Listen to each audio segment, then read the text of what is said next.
is charged beyond a reasonable doubt. However, the state is not required to prove the guilt of the accused beyond all doubt or to a mathematical certainty. A reasonable doubt means just what it says. It is a doubt of a fair-minded juror, impartial juror, honestly seeking the truth. It is a doubt based upon common sense and reason. It does not mean a vague or arbitrary doubt, but it is a doubt for which a reason can be given, arising from a consideration of the evidence or a lack of evidence, a conflict in the evidence, or any combination of these. There is no burden of proof upon the defendant whatsoever, and the burden never shifts to the defendant to prove his innocence.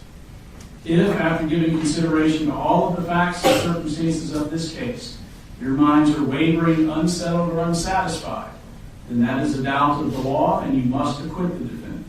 But if no doubt exists in your minds about the guilt of the accused, then you would be authorized to convict the defendant. If the state fails to prove the defendant's guilt beyond a reasonable doubt, it would be your duty to acquit the defendant.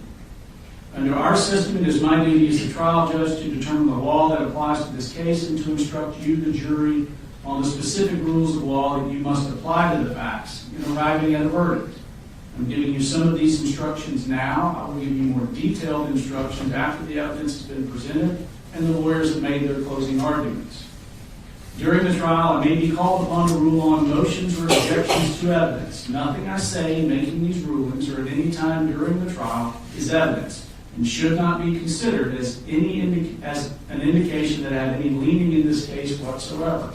My only interest in this case is to see that it is fairly tried according to the laws and the Constitution of the state of Georgia and the Constitution of the United States. As expected, the lawyers serve as advocates for their clients and are duty-bound to represent their clients to the best of their ability. The lawyers also serve as officers of this court, and as such, they are bound to follow applicable laws, trial procedure, and rules of evidence during the trial. If at any time the lawyers believe that any law, procedure, or rule of evidence is being violated, they may make motions regarding the conduct of the trial or objections to the admission of the evidence. In making these motions or objections, the lawyers are simply seeking to fulfill their duties to their clients and to the court. Sometimes these motions or objections may require the court to consider outside your presence the questions raised, and you will be excused to the jury room. We'll try to minimize the number and length of these interruptions and ask for your patience in that regard. Ladies and gentlemen, trial procedure in a criminal trial is generally as follows. First, the attorneys for both sides have the opportunity to make what's called an opening statement. This opening statement is not evidence. Remember that what the lawyers say is not evidence, but it is a preview or an outline of what they expect the evidence to be. Following the opening statements, the evidence will be presented.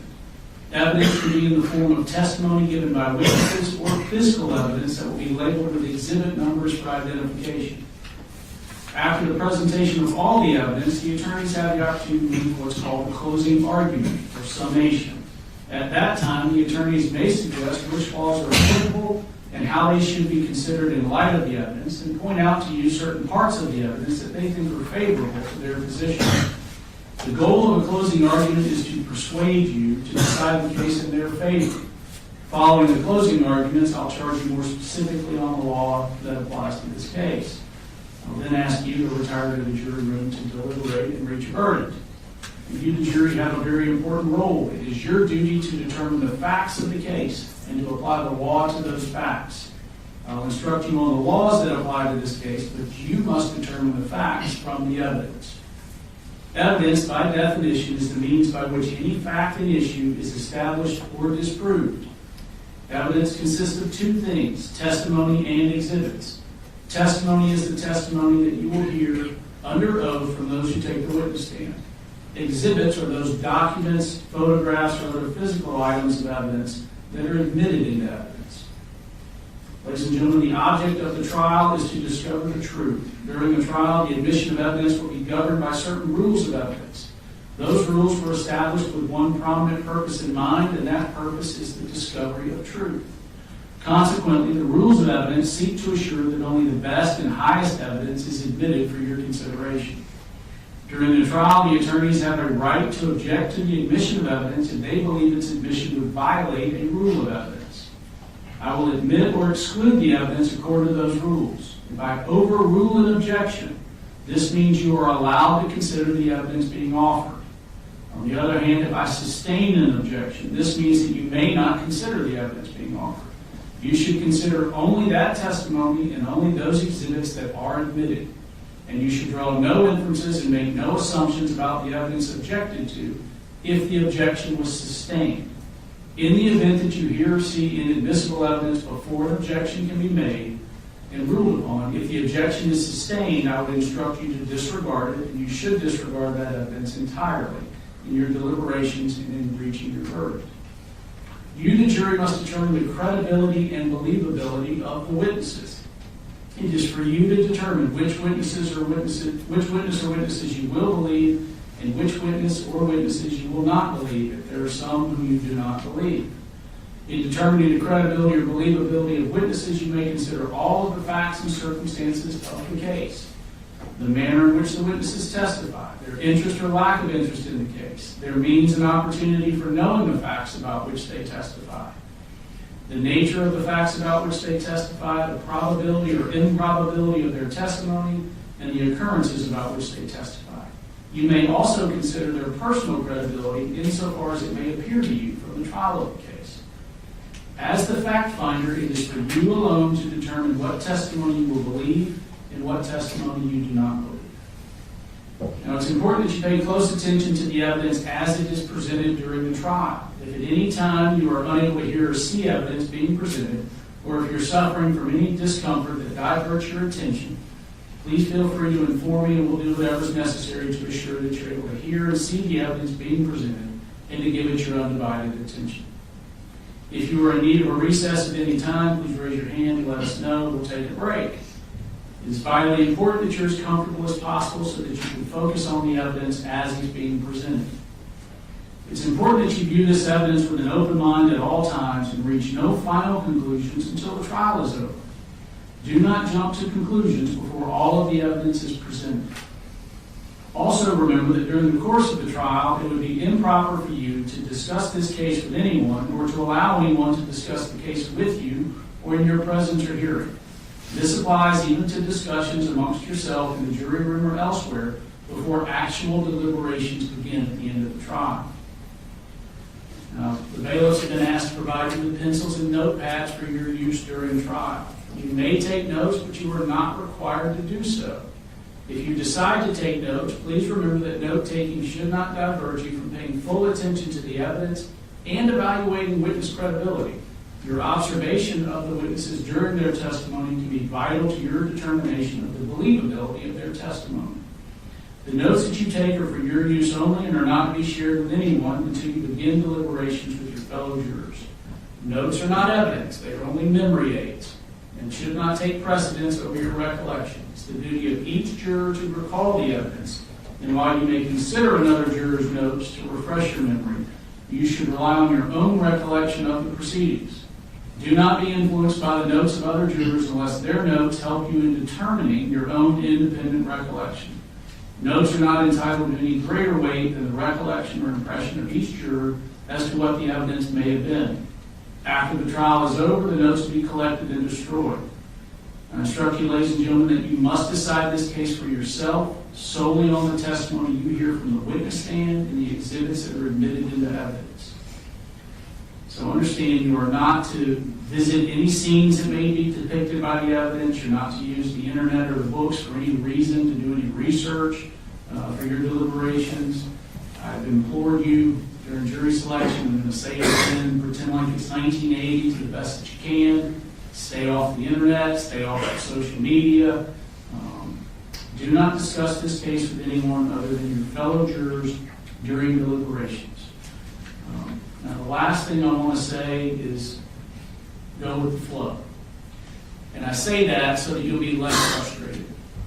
There will be times during the trial where the attorneys want to talk about something outside of your presence, and sometimes that requires me sending you to the jury room. Sometimes we'll take a break, and I'll say it's a 10-minute break, and you're still sitting in the jury room 20 minutes later wondering what's going on. Something's come up that we need to discuss outside your presence. You may be at your lunch break, and I tell you it's going to be an hour, and it turns into an hour and 20 minutes. We're not wasting time. We're talking about things that we can't do in front of. You may be on a recess, come into the courtroom, and something comes up, and I've got to send you right back out. I just tell you this to set an expectation. The trials are fluid, and I want you to just, to the best of your ability, go with the flow. Understand that things are going to come up that I have not heard before. I have not heard all the evidence in this case. I've heard very little of it. And sometimes I'm going to need to inquire with the lawyers just so I can speak freely with y'all outside the court. Okay? Now with that, I'm going to turn it over to the attorneys for opening statements, starting with the state. Thank you.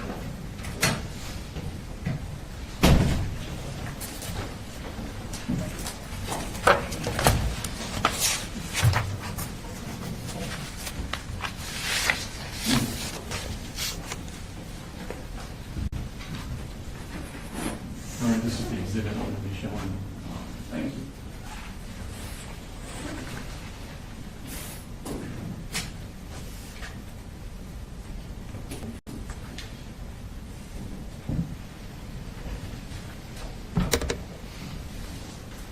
Morning. Before we start, one thing needs to be abundantly clear. This is not a case about holding parents accountable for what their children do. That's not what this case is about. This case is about this defendant and his actions. His actions in allowing a child that he has custody over access to a firearm and ammunition after being warned that that child was going to harm others. This is a case about his actions and the horrific consequences of them. I'm going to take you now to September 4th, 2024. It was a Wednesday morning. It was just after the Labor Day holiday. A 14-year-old boy enters Apalachee High School here in Barrow County. It's a new school for him. In fact, he had been out of school completely the entire previous year. And while the school year was already a month old, this was only his 5th day attending school. As he walked through the crowded hallways, he carried his book bag in front of him. And hidden inside that book bag was a 6-hour M400 AR-style rifle. This 14-year-old boy has an evil plan. He goes to his first period class, located here. It's a computer science class. He sits down at the table, and he puts his book bag with the rifle next to him. At some point during the class, he gets up and approaches the teacher, and he asks her, "Y'all had any active shooter drills?" She says, "Yeah, actually, we had one last week. You were absent." He goes back and sits down. The teacher ponders on this a bit. It's an odd question to ask. She doesn't know this boy very well. He's only been there 5 times. So she emails the school counselor, and she courtesy copies her direct supervisor, the vice principal, about the question the boy had asked. At the end of class, at 9:38, this boy picks up his book bag with the rifle in it, carries it in front of him out of the class, heading to his second period class.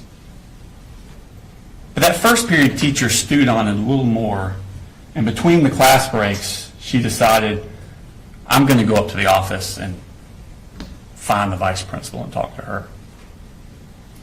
But at this very moment, that 14-year-old boy is entering his second period class. It's 9:40 a.m. He takes a seat, and he puts that book bag with the rifle in it next to him. 14 minutes later, at 9:54 a.m., that boy gets up, grabs his book bag, and he tells the teacher, I'm going to go to the counseling office, which is located down here. He leaves the class, but he doesn't go down to the counseling office. He goes down what's called J Hall, and he enters the boys' bathroom here.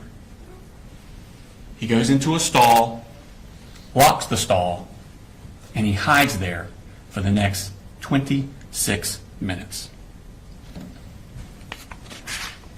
Now, 4 minutes before he left second period, at 9:50 a.m., the boy's mother calls the school counselor, who's in this suite here. Now, the boy's mother doesn't live here in Winder. She's down in Fitzgerald, Georgia, which is in South Georgia. It's a 4.5-hour drive from here. But the boy that morning has sent some text messages that bother her. And he's now not answering his phone when they call or try and get a reply. She's worried about his emotional well-being. Now, the counselor had actually met this boy the week before. He had a panic attack at school, went to her office, and was too upset to go back to class. So the counselor and the mother talk on the phone for 8.5 minutes about this boy's emotional well-being.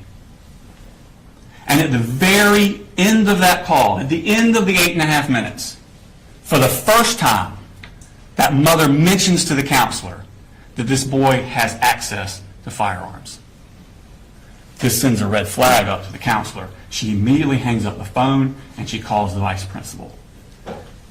This phone call was ended at 9:59 a.m. But remember, the boy had already left the classroom 5 minutes before that phone call ended. 5 minutes before the mother said anything about firearms. And he's hiding in this bathroom where no one knows where he is. 7 minutes after the call ends, at 10:06, the vice principal and the school resource officers arrive at his second period class. Now remember, this boy that the vice principal and the SROs are looking for has only been to that class 5 times. And there's another child in that class who has an almost identical name. And that boy has also left the classroom to actually go to the bathroom. He signed out to go to the bathroom. Second period teacher thinks that's who they're asking for and says he just went to the bathroom. Gives the vice principal that boy's backpack. And the vice principal and the school resource officers head down to the bathroom to find that boy. That boy's just up at the sinks. He comes out with them, they talk to him, they search his book bag, and they realize this isn't the right kid. He doesn't have computer science for first period. They go back to the class. They arrive there at 10:11, back to the second period class. The teacher then tells them, oh, that child has gone to the counseling office, located here, because that's where he said he was going. Vice principal, school resource officers go to the counselor's office. Of course, they haven't seen him. He never made it there. At this point, they decide they're going to go look on the security cameras, see if they can locate this boy. They go down this hall, and it's not on this map. You'll see a more full map later. So around this area is where the vice principal's office is that has access to the security cameras. So they're about right here.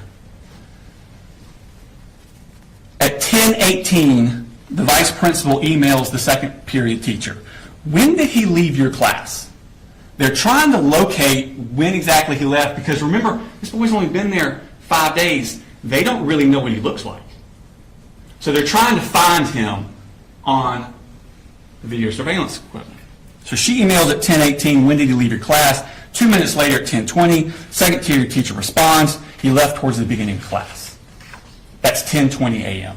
when that email was sent. 1 minute later, at 10:21 a.m., that boy exits the bathroom he'd been hiding in. He's now wearing yellow work gloves. He's carrying that Sig Sauer M400 AR style rifle concealed with a poster board. And he walks back down J Hall towards his second period class. Now, when the vice principal had left that class to go look for him in the counselor's office, she shut the door behind her, and the door automatically locked. This boy is not going to be able to get into his second period class. But next door was another classroom. Right here. It was taught by Cassandra Ryan and Stephen Edwards. And inside that class were the following students: Landon Adams, Christian Angulo, Jackson Beaver, Hayden Bowen, Jalene Brady, Michaela Brown, William Carricker, Marquez Coleman, Melanie Delira Castaneda, Natalie Griffith, Taylor Jones, Kendez Lawrence, Martin Moreno Galdamez, Tyler Moon, Ariana Norman, Brittany Rubio Rubio, Mason Skirmerhorn, Ronaldo Vega, and Nautica Walton. At 10:20, Mason Skirmerhorn, who's in that room, leaves to go to the bathroom. And the door does not shut behind him. Mason goes down this hallway. He actually passes the shooter in the hallway, and Mason goes into the bathroom. The shooter goes to his second period class. The door's locked. He knocks on the door. A student in that class gets up, goes to the door to open it for him, but sees through the glass at the last second him standing there with that rifle. She steps back from the door. At that exact moment, the teachers also reach the door because they've been looking for this boy, remember? And she sees through the glass him standing there outside their door with that 6-hour M400. She immediately presses a button on a lanyard that's around her neck that locks down the school. The boy then steps next door to the Ryan Edwards classroom, and he opens fire. He fires discriminately through the classroom. He hits the following victims: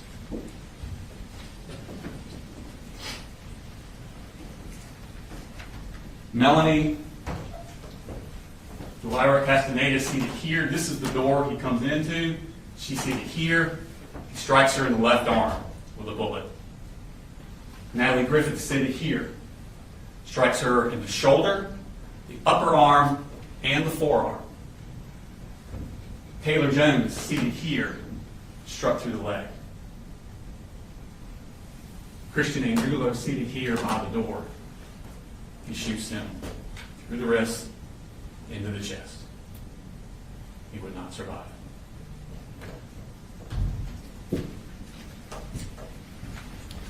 Jackson Beaver, Ronaldo Vega, and Nautica Walton were also in that room. They were struck by shrapnel from the bullets ricocheting around the room.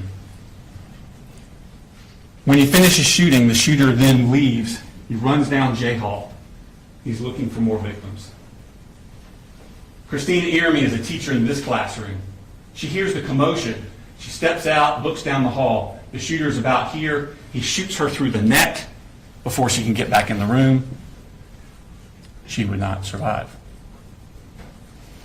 Richard Aspinwall is coming out of this room on I Hall. He hears the commotion. Joining him is David Phoenix coming out of this room. The two of them start coming down the hall here. They don't get very far because the shooter has now reached this point. He turns his gun down this hallway and sends a hail of bullets towards them. As they dive towards their room, David Phoenix is shot in the hip and in the foot. Richard Aspinwall is shot in the side and the upper chest. He would not survive. The shooter continues down the hallway. He gets to here, tries to get in this door, it won't open. He turns back and heads this way. At this point, Mason Skirmerhorn is still in that bathroom. He doesn't know what's happening. He comes out of the bathroom, and he turns away from the shooter, doesn't even see him, heading back toward his second period class. The shooter takes aim from behind, shoots at him but misses, hits the wall above and in front of Mason. This startles Mason, and he turns and runs the other way directly at the shooter. He shot point blank range. He would not survive. Shooter's here. He then aims his gun down K-Hall. And Zane Zinni is locked out of his classroom here. He's in the shooter's sights. Now, before the shooting started, two school resource officers, Donovan Boyd and Brandon King, were in the vestibule area, the atrium, I think they call it, in this area, right outside the vice principal's office. They're waiting for the vice principal to find this boy and go get him. And they're waiting out there in the atrium, and they hear the gunshots coming from this side. And those two deputies ran towards the gunshots. They come down this hallway here, and they turn the corner, and they see the shooter here with his rifle aimed towards Zane Zinni. And they yell for him to drop the gun and get on the ground. And he complies before he gets a shot off at Zane Zinni. The officers rush down here, they secure him, and they secure that 6-hour M400 AR-style rifle. And out of his pockets, they find 3 more magazines loaded.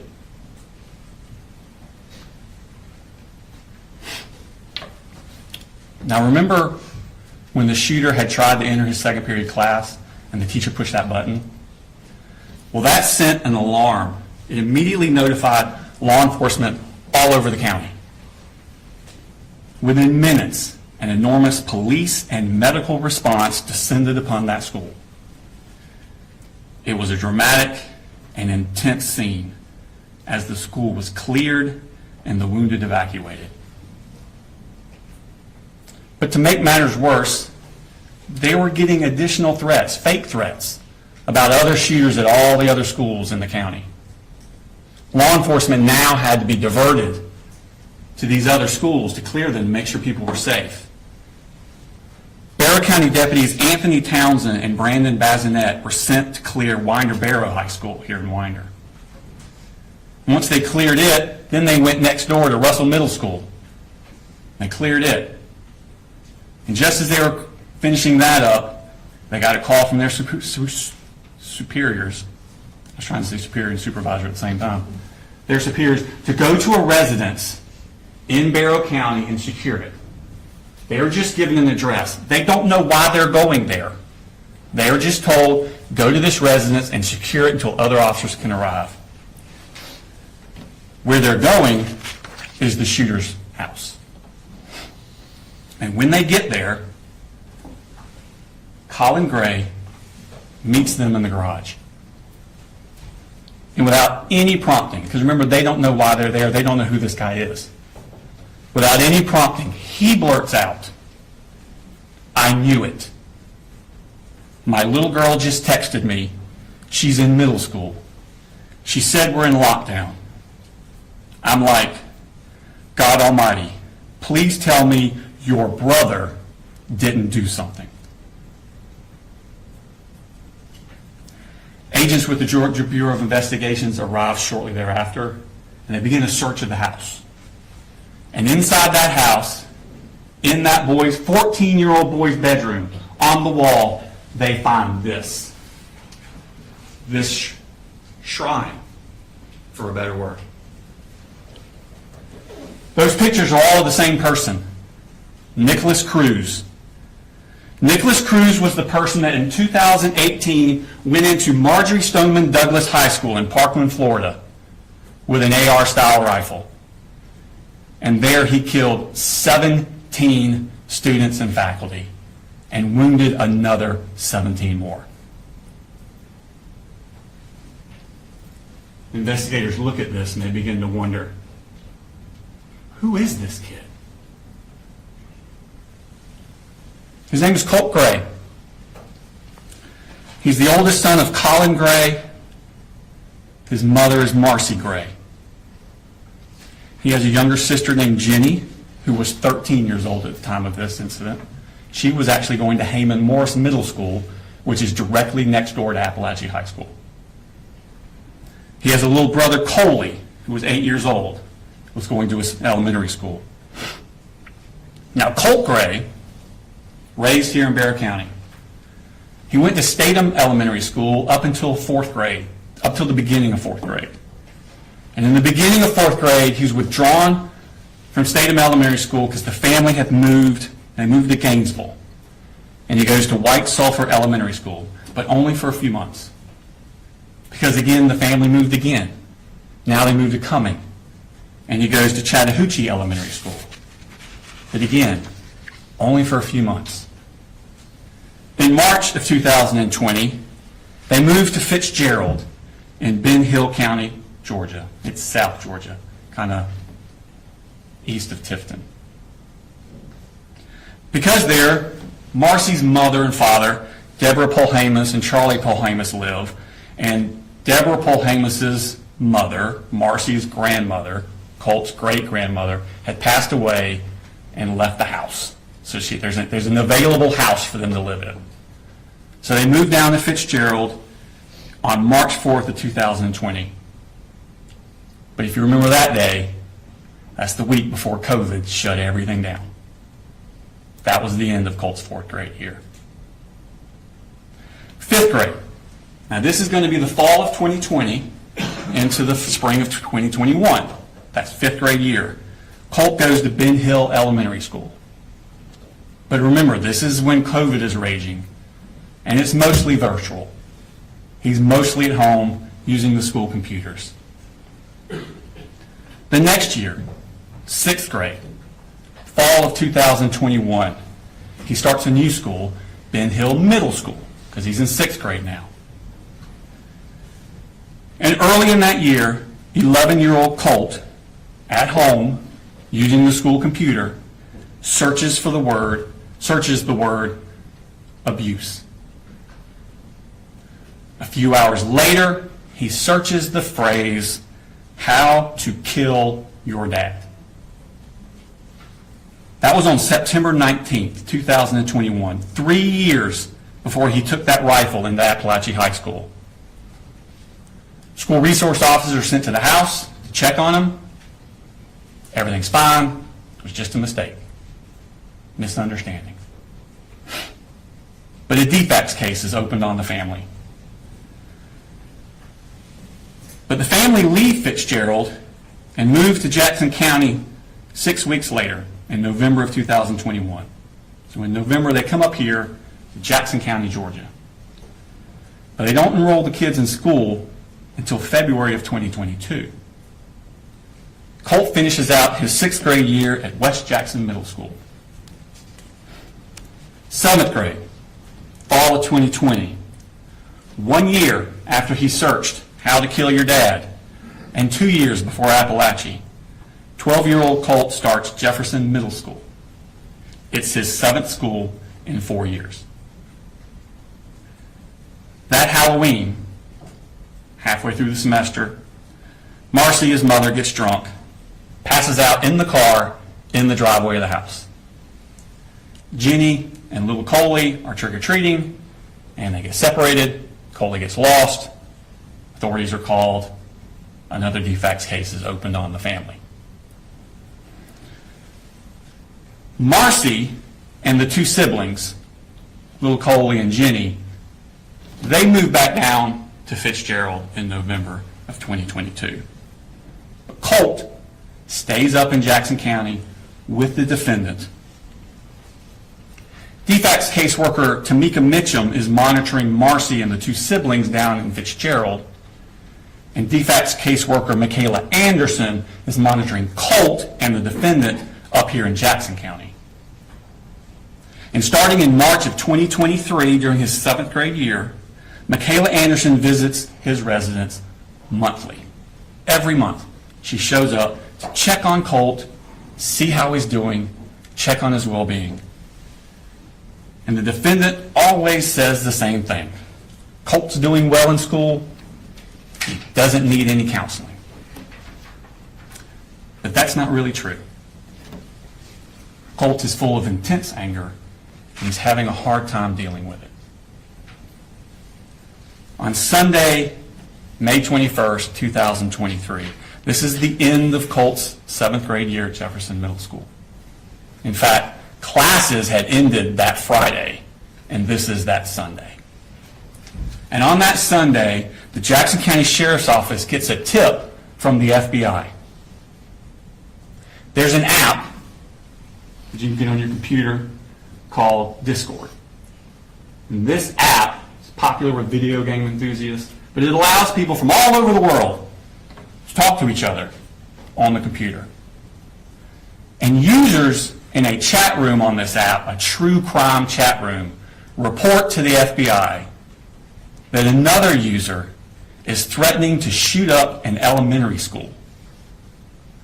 This user is threatening to do this. It says they have access to guns. It says they plan to do it within the next 2 years.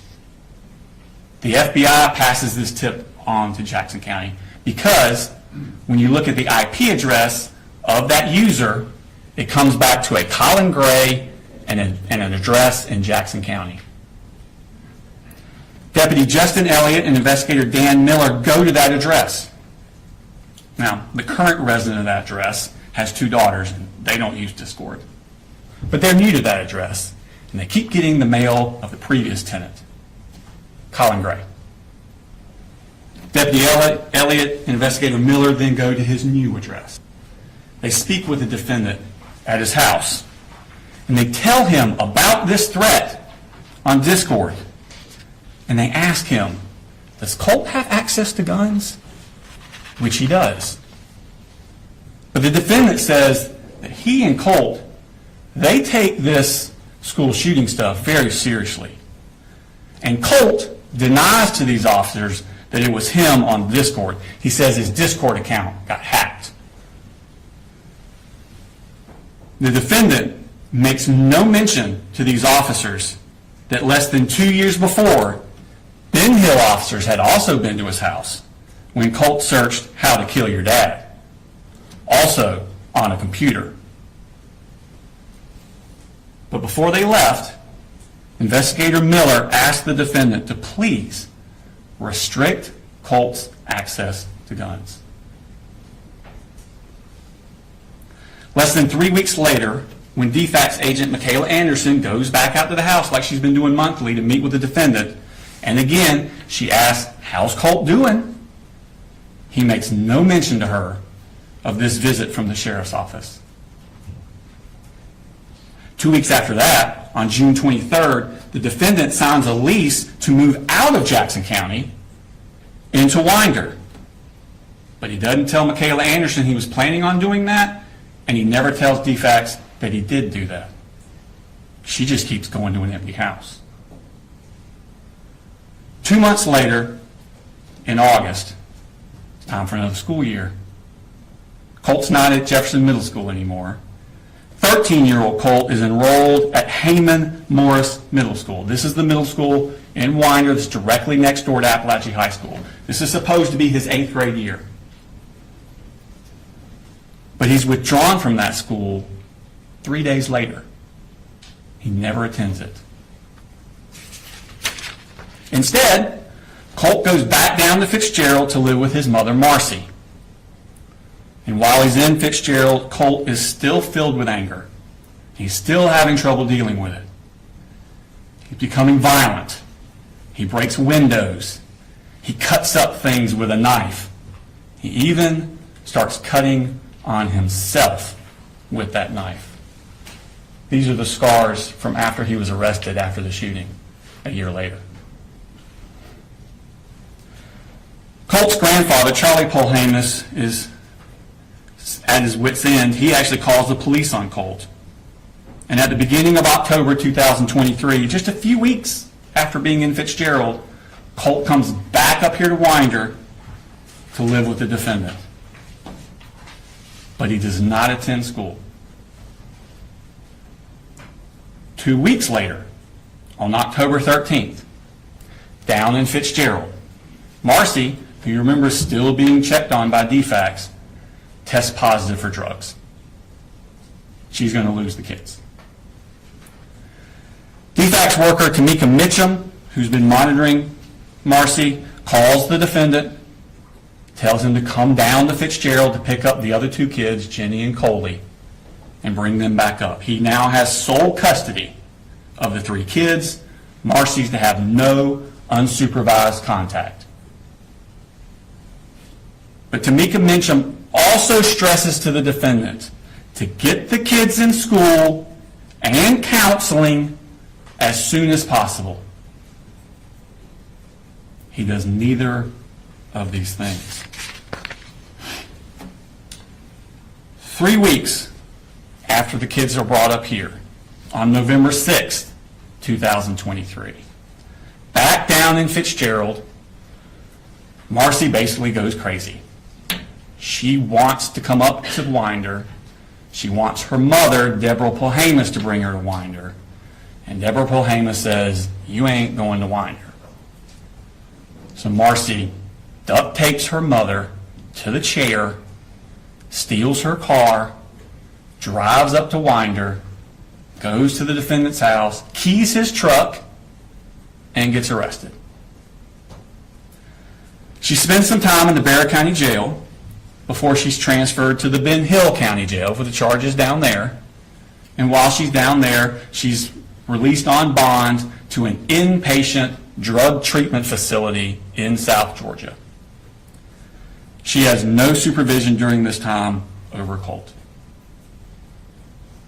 Now back up here in Barrow County, it's been a chaotic few months for Colt. But that Christmas, after the cuttings and the things with the Jackson County and the moms going crazy, testing positive drugs, that Christmas, the defendant, 7 months after he was told by Jackson County Sheriff's Office of possible school shooter threats and being asked to restrict Colt's access to guns, the defendant buys and gives 13-year-old Colt that Sig Sauer M400 as his Christmas present. And he allows Colt to keep this rifle propped up in Colt's room.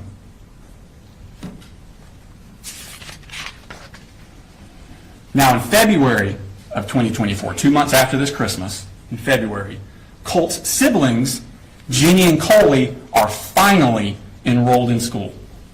They've already missed 4 months of school, but they're finally enrolled. Colt does not attend. He misses the entirety of his 8th grade year.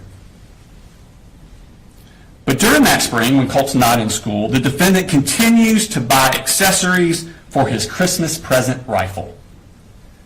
He buys a sight-marked ultra-shot sight to go on the rifle. He buys a bungee sling to go for the rifle. He buys an accessory rail set. He buys a 45-degree offset iron sights. And he buys a lot of ammunition. That summer, 2024, Colt is now 14. It's just a few months before he takes his Christmas present rifle into Apalachee High School. July 6th of that summer, Marcy gets out of rehab in Fitzgerald, and the defendant picks her up and brings her back up to Winder. It's her first contact with Colt in 9 months. Now Colt, who had always been quick to violence and suffered from severe anxiety, begins to spiral out of control. He's fighting with his father. He's throwing things at people. He's putting holes in his sister Jenny's door.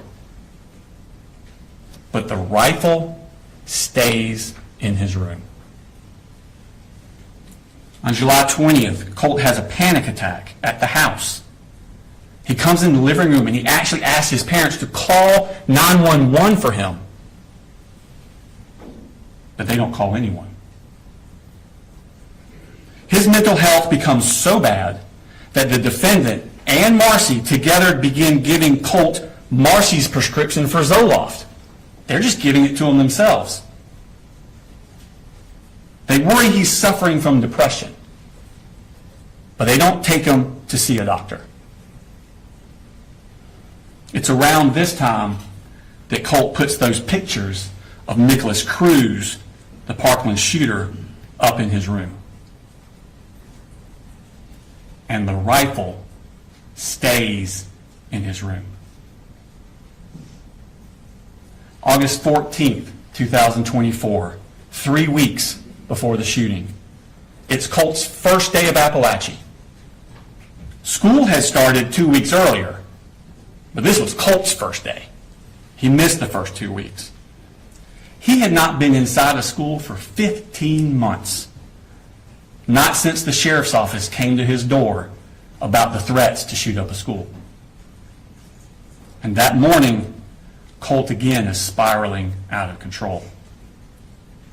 He sends a text message to the defendant at 6:49 a.m. He writes, "I'm sick of your shit. This is the fucking end for you.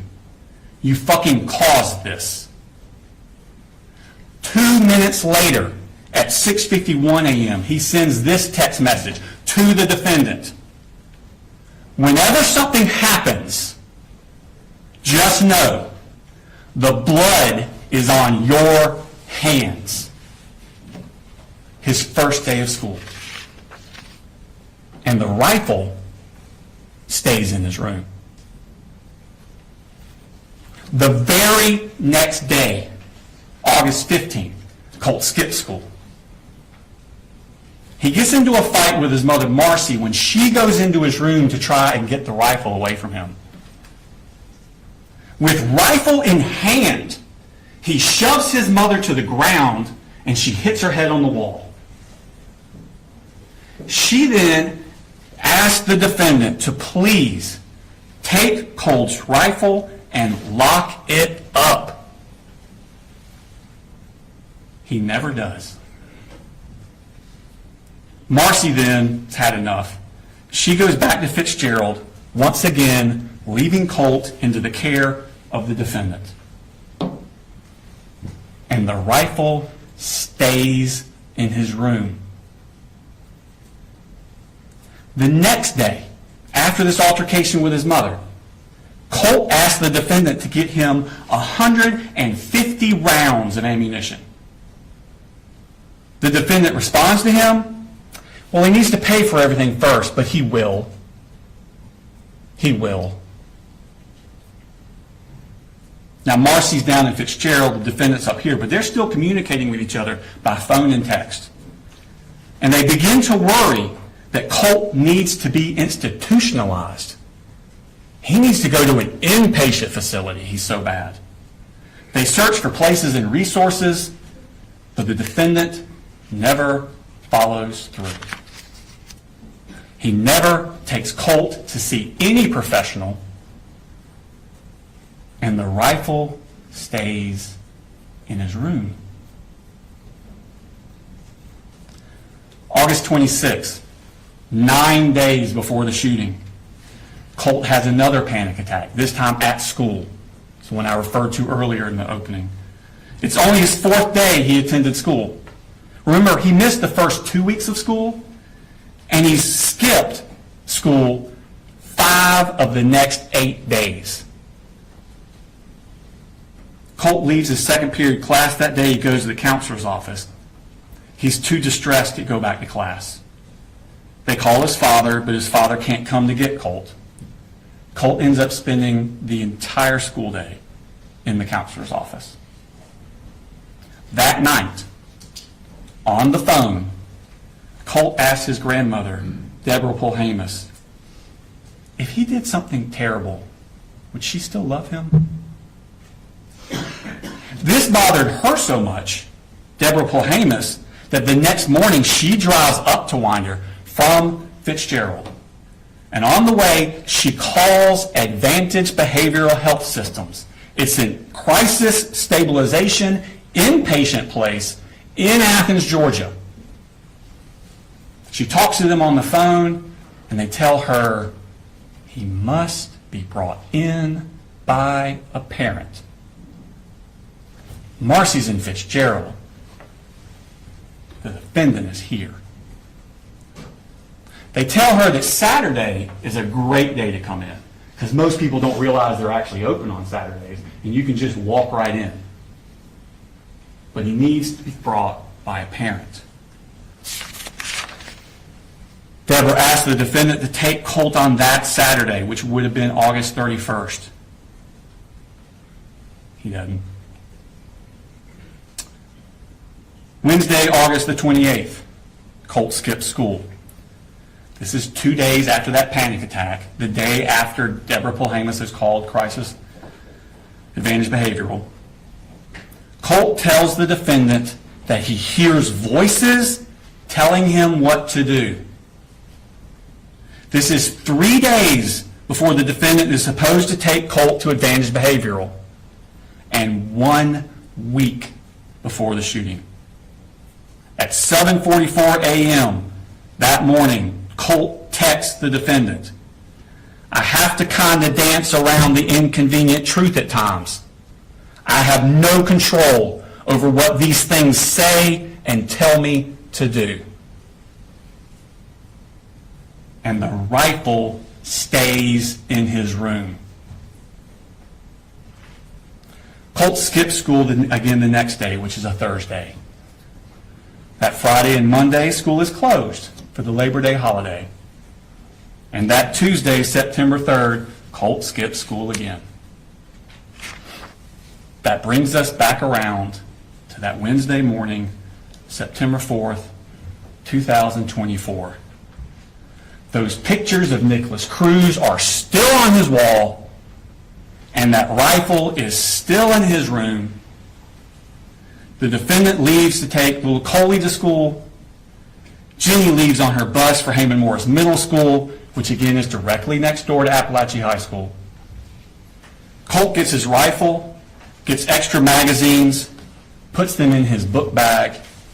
He wraps a poster board around the part of the rifle that sticks out of the bag, and he takes a hat with a Fender guitar logo on it, a stocking hat, and puts it over the top so you can't see it. And then he heads out to meet the bus. A few hours later, just like he'd been warning he was going to do, Colt murders 4 people. Now, after the shooting, which I'll remind you happened at 10:22 a.m., so after that, at 11:01 a.m., Jenny, the daughter, texts her father, 3 people are dead at the high school. The defendant texts back a minute later, "How do you know? How do you know?" She responds, "People are saying, and there was an email. Please, I'm scared." She then texts the defendant, "I can't call you. I'm in a lockdown." At 12:19, the defendant texts Jenny, "Jenny, have you talked to your brother?" Jenny replies, "No. But I think we're thinking the same thing, and I don't want to talk about it over text." 1 minute later, the defendant replies, "Yep, 10-4. I'll be here in just a few. Let me know when you get back in the building and when I can come get you." A few minutes later, the defendant arrives at his home, not Jenny's school, not Apalachee. He goes home, and he runs straight to Colt's room. He has to confirm what he already knows. He goes straight to Colt's room to see if that gun is missing. And it is. Moments later, Anthony Townsend and Brandon Bazinet arrive at his house, and he utters those words, "I knew it." Now, ladies and gentlemen, the charges in this case, it's the same acts that he did. The charges are divided up between whether or not the victim of those acts was a child or an adult. If they're a child, the charges that stem from their victimization would be cruelty to children, because you have to be under 18 for cruelty to children to apply. But through his negligence of allowing Colt to have this gun, knowing what Colt was going to do, he caused cruel and excessive physical pain to the children. That's cruelty to children in the second degree. If that cruelty to children in the second degree results in death, like with Mason Skirmerhorn and Christian Angulo, that is murder in the second degree. So the cruelty and the murder in the second go together. They apply to the children. Two adult deceased, Christina Irmy and Richard Aspinwall. They're above the age of 18. The defendant is charged with reckless conduct, same act, recklessly allowing his child, that he knew this was going to happen, to harm someone else. And because they died during the commission of reckless conduct, that is involuntary manslaughter. So for the adults, it's involuntary manslaughter based on reckless conduct. All the other children who were either struck by a bullet or in that Ryan Edwards classroom when the bullet started flying, they're the victims of charges for cruelty to children in the second degree, either by the physical pain it caused or the emotional anguish it caused. And the adults that were injured or put in harm's way, David Phoenix, Stephen Edwards, and Cassandra Ryan, those three adults, they're charged, they're the victims of the reckless conduct. Now, at the end of the case, we'll come back before you and ask you to render the verdict of guilty. Thank you. Mr. Dobbs. Thank you, Judge. Good morning, ladies and gentlemen. Before we talk about evidence, before we talk about the law, we have to begin with what every person in this courtroom already knows. What happened at Apalachee High School was tragic.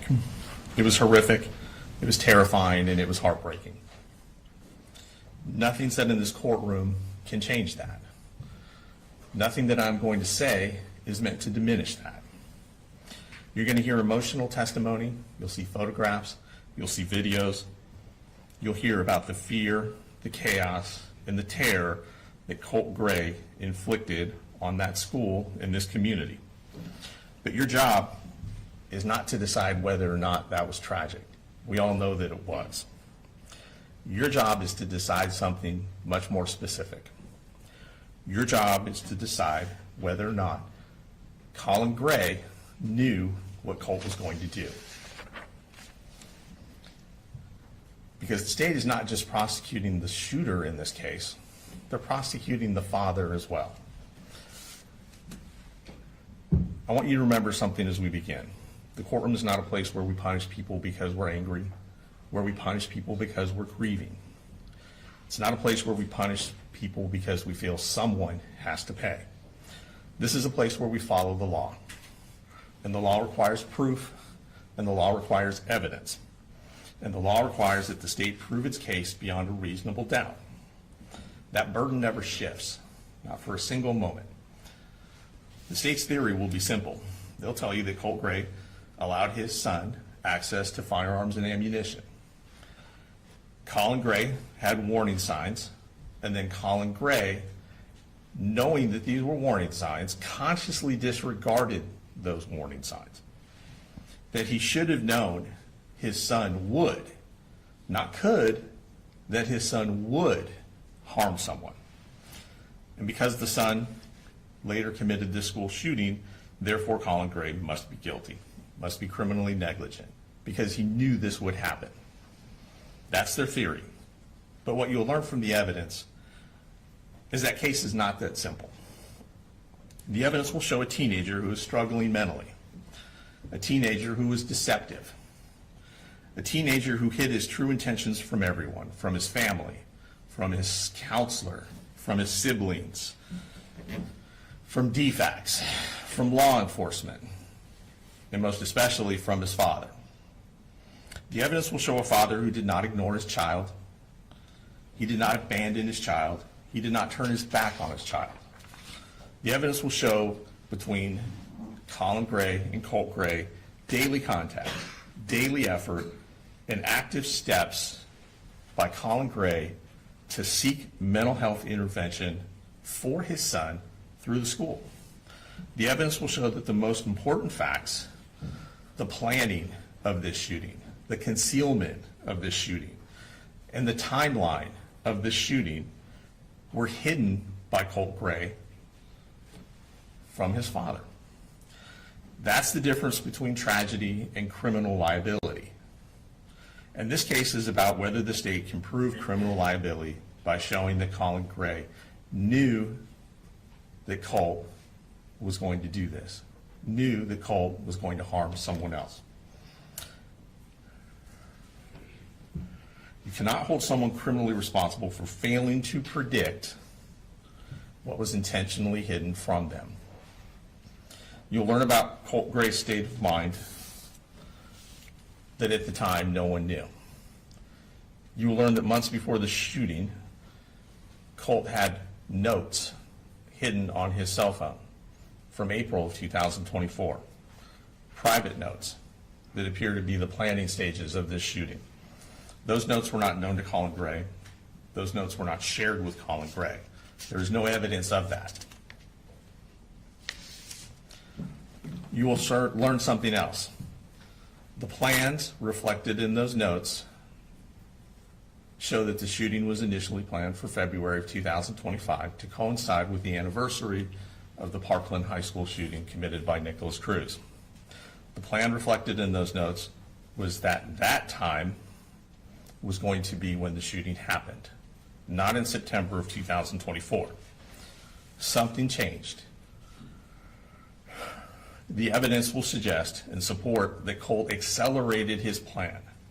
And there's evidence suggesting that that acceleration was tied to the fact that Colin Gray was actively seeking mental health treatment for his son through the school at that time.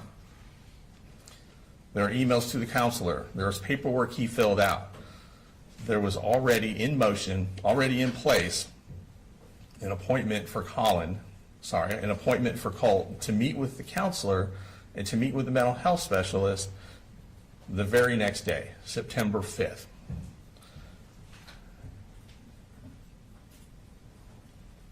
Colin Gray did not know about the plans. Colin Gray did not know that Colt was planning to do this and that he would in fact go harm someone else. The behavior that Colt exhibits, the behavior that you'll find from his notes in his cell phone, from his text messages, show that he was actively keeping this information from others, from law enforcement, from DFACs, from counselors, from professionals who know to look for these signs, and most especially from his dad.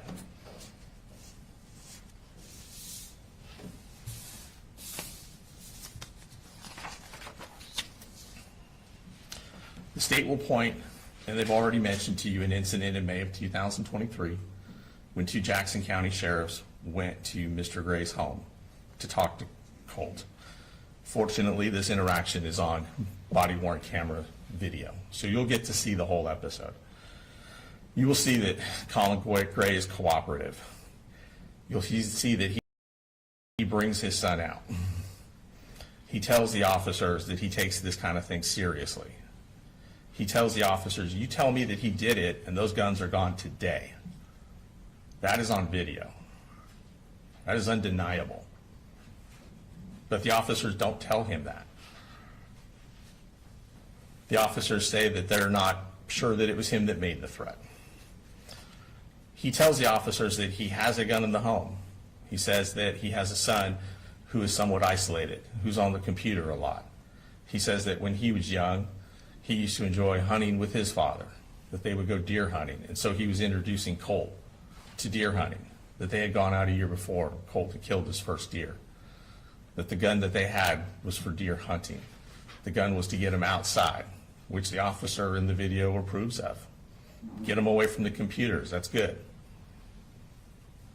But Colin tells the officers, if you think this is him, tell me, because those guns are gone today. And that is not what he's told.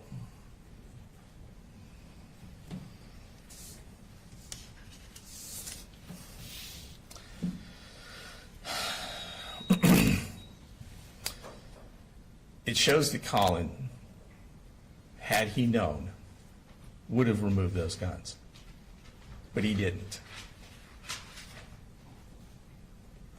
Let's talk about what Colin actually did, because this case is being framed as if Colin Gray didn't do anything. The evidence will show the opposite.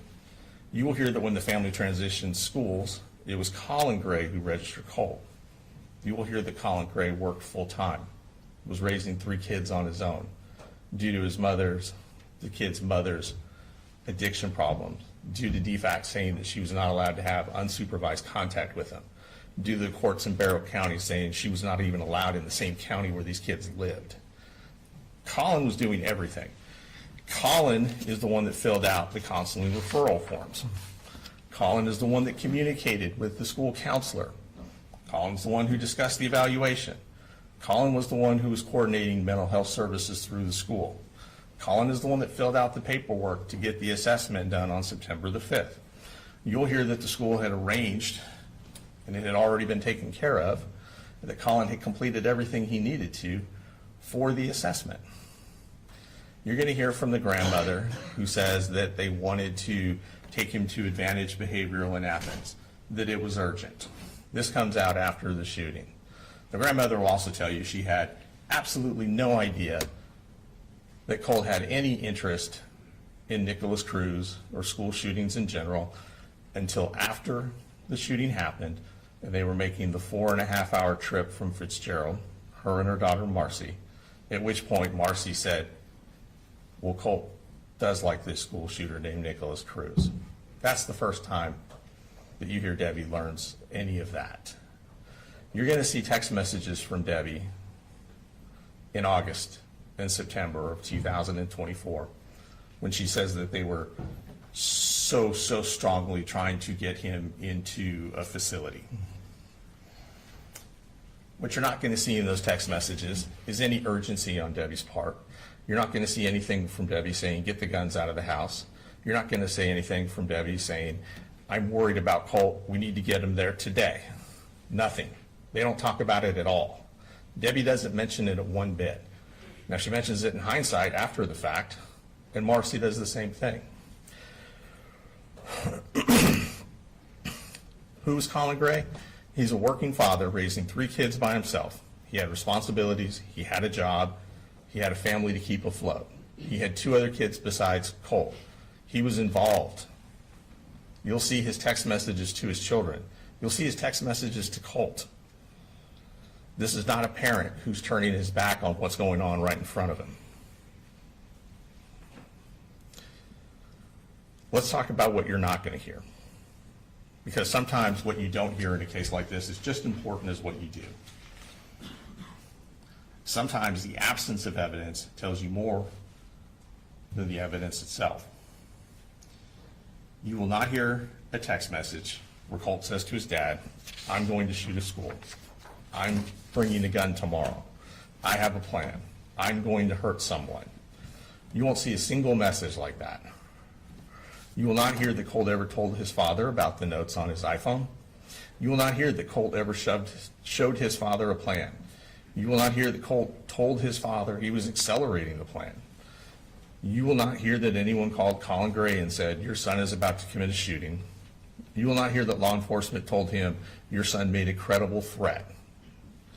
You will not hear a school official warn him his mental health treatment is imminent. He needs to see someone today. You will not hear anyone from DFACS told him, we have serious concerns that he's violent, that he's going to hurt someone else. You will not hear anyone say that they contacted the police on September 3rd and said there's a school shooting about to happen. You will not hear that Colin Gray encouraged violence. You will not hear that he glorified violence. You will not hear that he dismissed a specific credible threat. In fact, you'll hear something entirely different. You'll hear that Colt suffered from anxiety. You'll hear that Colt suffered from depression. You'll hear about his panic attacks. You'll hear that he didn't like going to school. These are serious issues, but these are not the same as homicidal ideations. These are not the same as suicidal ideations. These are not the same thing as proof of a probable school shooting. The state will ask you to connect dots after the fact, using hindsight. Dots that became visible only after the shooting itself. But what you will not hear is evidence that at the time, Colin had sufficient warning that this outcome was probable. Not imaginable, not possible, but probable. That Colin knew that his son would harm someone else. You'll hear testimony from Colin Gray's counselor.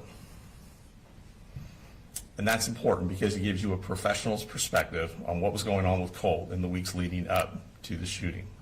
You will hear that Colt presented as a student suffering from anxiety and emotional instability, panic symptoms, an inability to function in class. And you'll hear something very important. You will hear that even the school counselor, a professional trained, did not perceive Colt as a threat. She described him as nice, respectful.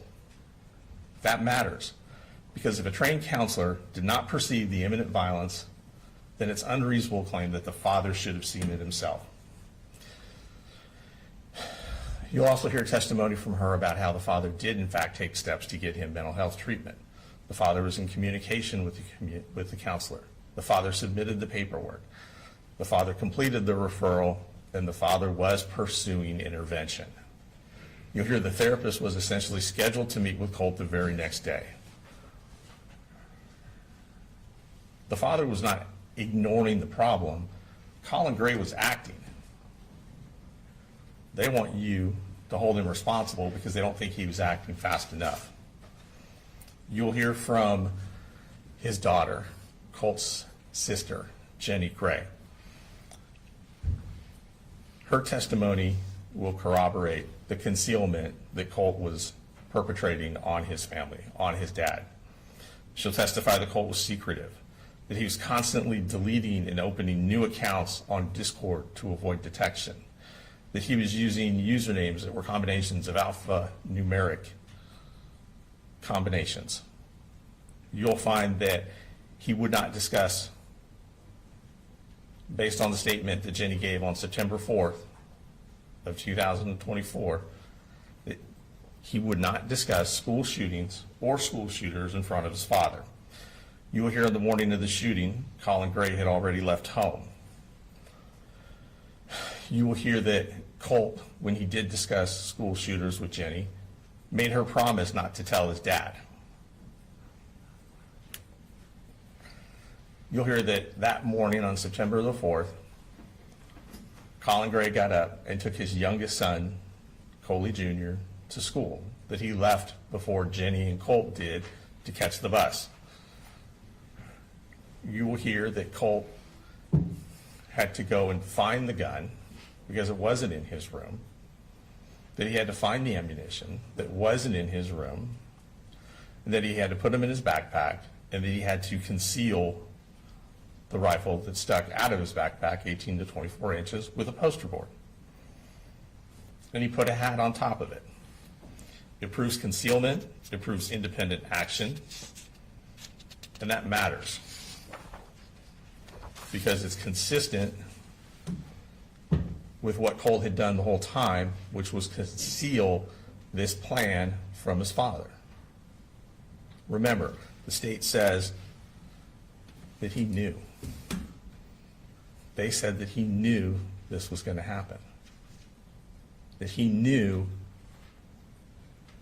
not that it was possible, that he knew Colt was going to go and harm someone else. But you can't consciously disregard a risk that you're not aware of. And you can't say something is probable when it's being hidden from you. You're going to see text message. They've already discussed some of the messages. We're going to discuss some of the other ones. And we're going to talk about why they matter. There are hundreds of text messages between Colin Gray and his son. These texts matter because they show the reality in real time of what was happening and what Colin would have thought and what Colin would have known at that time. Not now, but at that time. They also show what Colt chose not to disclose. You'll see a father checking on his son on a daily basis, checking on school attendance. Did you make it to school?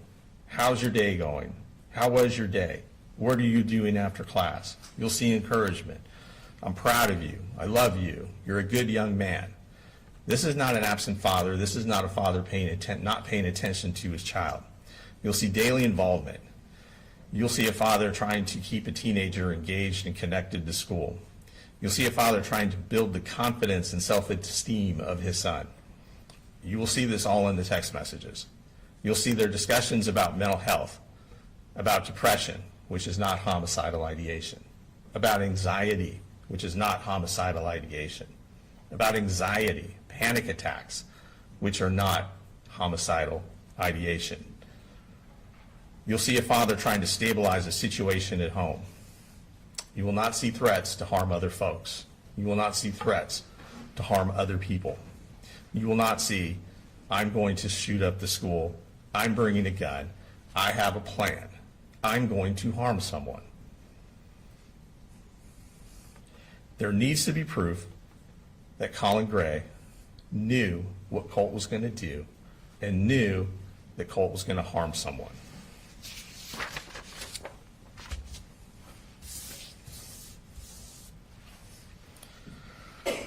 The text messages show something else as well. They show that Colt was capable of living a double life. He could text his father, love you, and have a good day, while simultaneously writing plans on his phone about shooting up the school. He could talk about liking school. School was good. The kids here are mature, referring to the Apalachee High School. They gave me a nickname. The teacher said I'm the tech guy. And you'll hear Colin respond happily that his son seems to be finding his way for the first time in a while in school. He could talk, Colt, about school being good, about having a good day, and what they're going to have for dinner, while also planning on how to sneak a rifle into the school. That's not something a father can foresee. He asked about ammunition. You'll hear evidence that they went to the gun range. You'll hear evidence that he taught his son safety. You will not hear evidence that Colt requested ammunition because he was getting ready to do a school shooting. That conversation is not a threat. There's no mention of harming anyone else. There's no talk of a timeline. The state's going to ask you to interpret these ordinary messages with extraordinary hindsight. But the law does not allow hindsight convictions. You're tasked with determining what Colin Gray knew in the months leading up to the shooting. It requires proof of what he specifically knew at that time. You'll hear from the mother, Marcy Gray. She'll try to convince you that she warned everyone and no one listened. The evidence will show that she did not share the most important information she knew about Colt with Colin. You've already heard their relationship was not smooth. You heard that DFACS took the kids from her. You'll hear that they were separated. You'll hear that the kids had to come up here per the DFACS order. You'll hear that she drove up here. After telling her mother she was going to murder Colin, came up here, keyed his cars, got arrested, and then was told by the judge, you can't come back to Barrow County. You'll see evidence in text messages between Colt and his mom. You will see in these text messages Colt telling his mom prior to the shooting that he had created a securus online profile that he was using by making up a fake age to try and get in contact with Nicholas Cruz in prison down in Florida.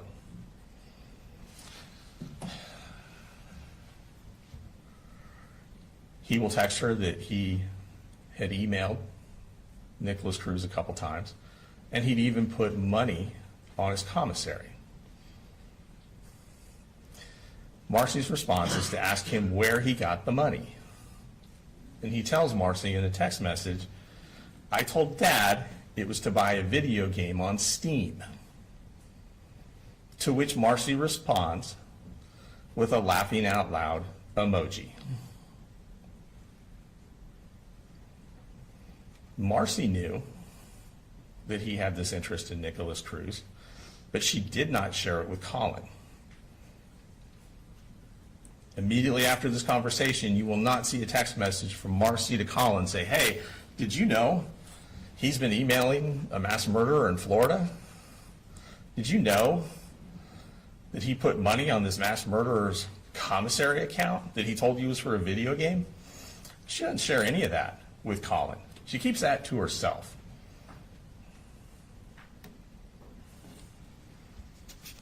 She does not reply immediately after to Colin or tell him, hey, this is what's going on. We got to get the guns out of the house now.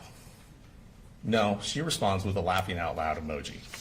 That's how serious she took it. She didn't think anything was going to happen. Remember, the evidence will show that even she, with the information that he did not have, did not believe there was an imminent threat and did not believe that Colt would harm anyone else. She didn't call law enforcement. She didn't seek an emergency mental health evaluation. And you'll hear evidence that after the shooting, her conduct is inconsistent with what she tells the police. You'll hear evidence that even after the fact, she's still trying to assist him in contacting school shooters and amplifying his profile across true crime community websites. And that matters because credibility matters and bias matters. You will see that the state is asking you to convict Colin largely based on a hindsight narrative provided by witnesses who were not credible, that did not recognize the warning signs in real time. You will hear from the victims in this case. Their testimony will be emotional. And it's important to understand what happened inside that school. But respectfully, their testimony will not establish what Colin Gray knew and didn't know. They can't tell you what was said in the home. They can't tell you what was concealed.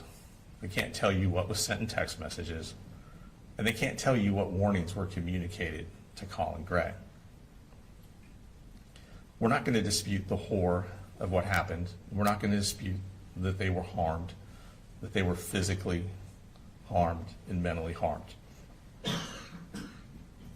But that's not proof that he was negligent. That is not proof that he knew what was in Colt's heart, that he knew what Colt was planning, and that he knew that Colt was going to harm someone else.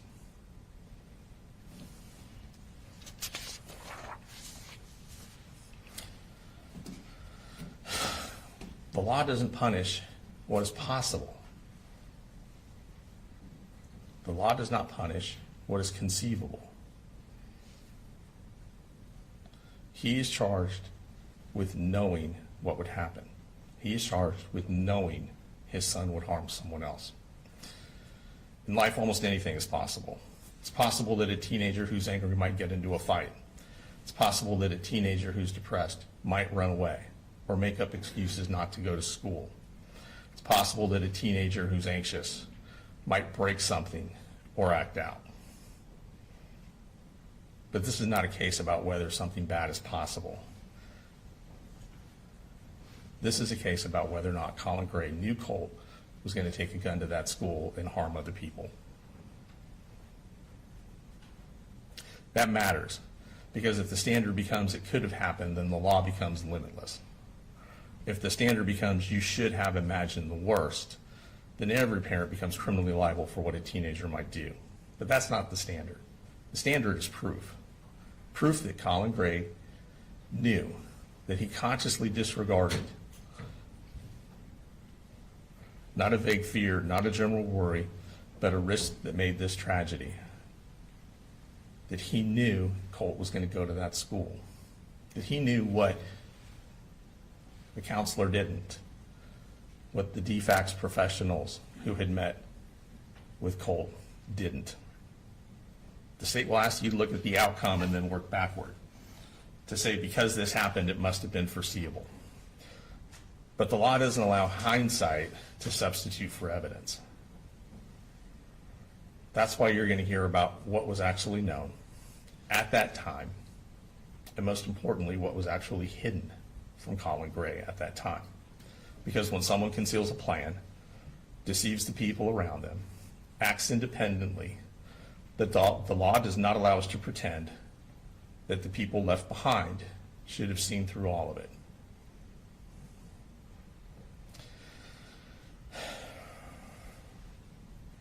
They're going to say that common sense means you should have seen this coming.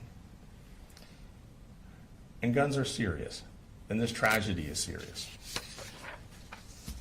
But the law is serious too. This case is not about whether or not firearms are dangerous in the abstract. It's about whether Colin Gray, based upon what he actually knew, failed to act because he knew that his son was going to go to that school and commit these acts.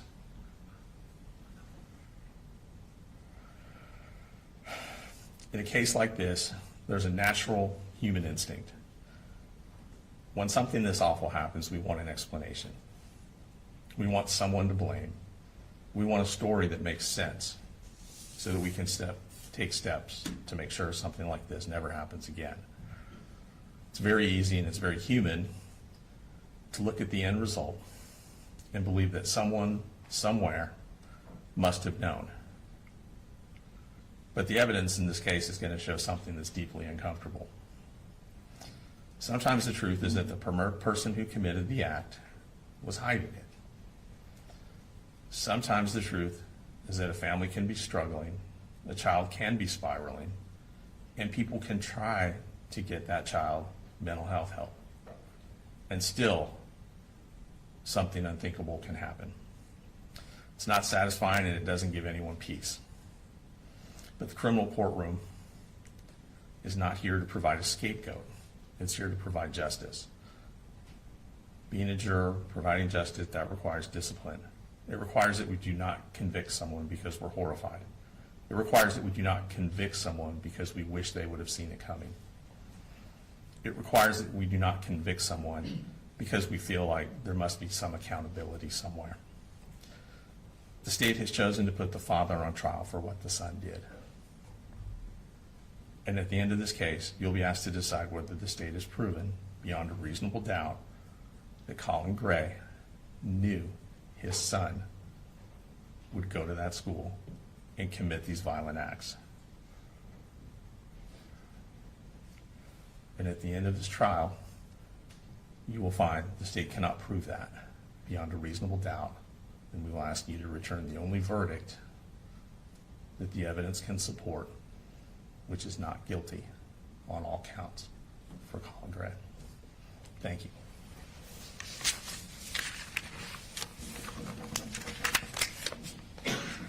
Ladies and gentlemen, before the first witness is called, I'm going to go ahead and take a 10 to 15 minute restroom break. Just recall the prior instructions, do not to discuss the case, save that for deliberations. All right, we'll be in recess for 10 to 15 minutes.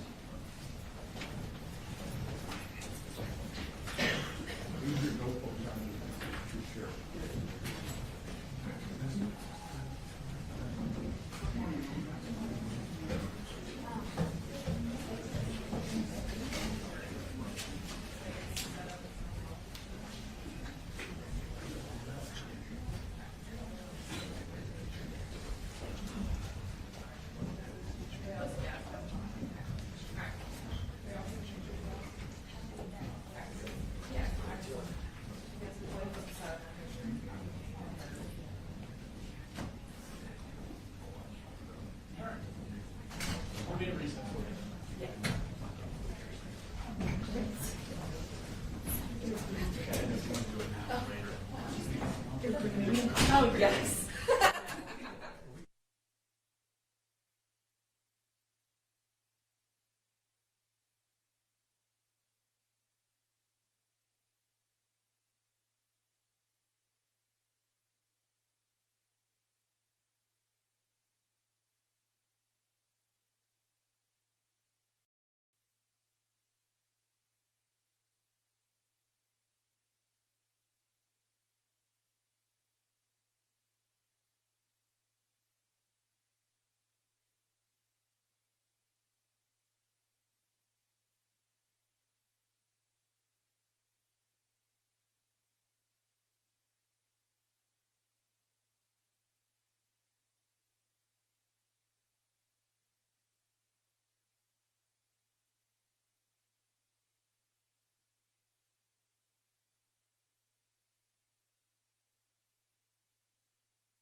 turn up your sound a little bit, not drastically.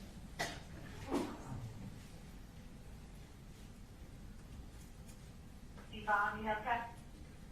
Is that where you want it? That works, Your Honor. Okay. Y'all ready for the jury? Your Honor, we do have one thing to take outside the presence of the jury. Mr. Hobbs in his opening made several references to things Cole was going to say. We would object to any hearsay.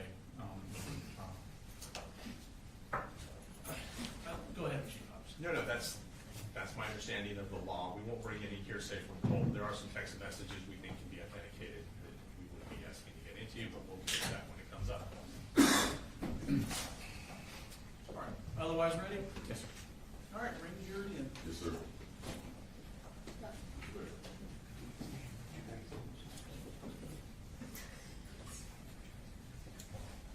All right, I'm gonna black out the TV until you tell me. Okay.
All right, now was my back problem guy gonna, okay, there you go. I'm good on you. You don't wanna sit down there?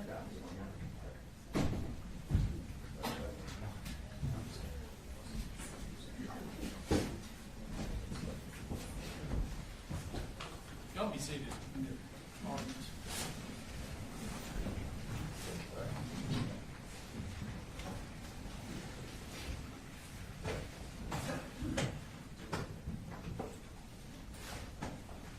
All right, state call, first witness. The state calls Lieutenant Barry Chandler.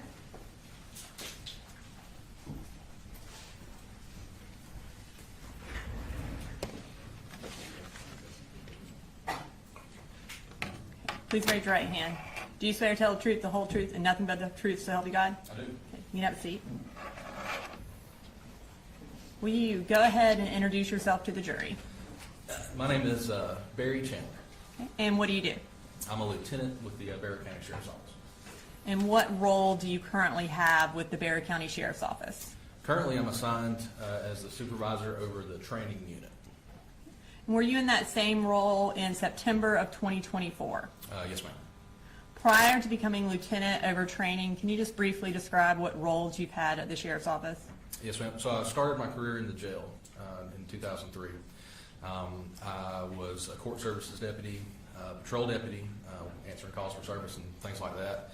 I was a school resource officer for about 6 years, and then prior to being promoted to lieutenant, I was an investigator for 7 years. I worked 6 years in crimes against persons. So in your capacity as a school resource officer, did you become familiar with the various schools in Barrow County? Yes, ma'am. And what different high schools are there in Barrow County? We have Winder Barrow High School, Apalachee High School, and the Barrow Arts and Science Academy, BASNA, And where is Apalachee High School located? off of Heyman Morris Road. And obviously, is that in Barrow County? Yes, ma'am, in Barrow County.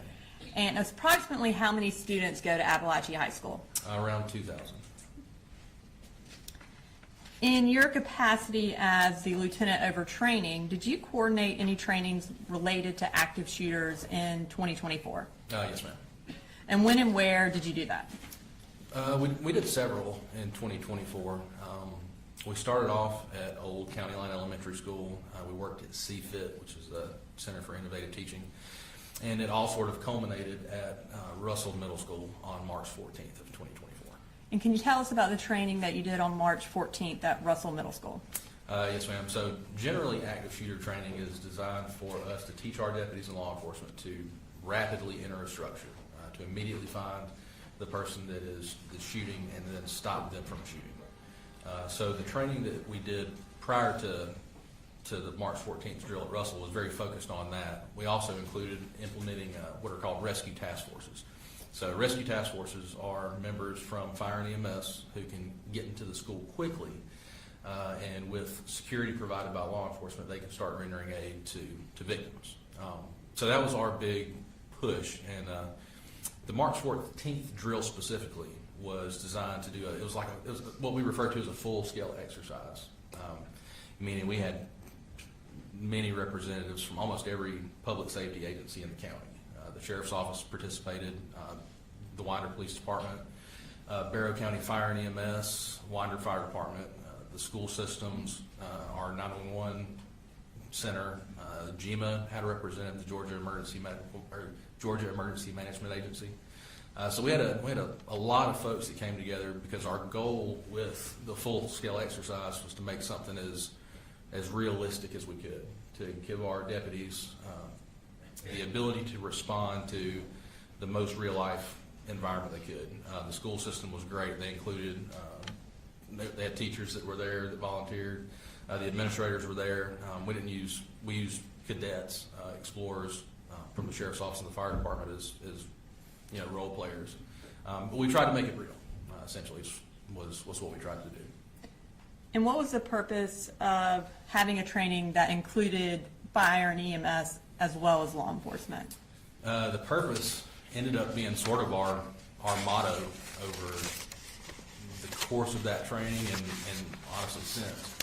And the purpose was to stop the killing and stop the dying.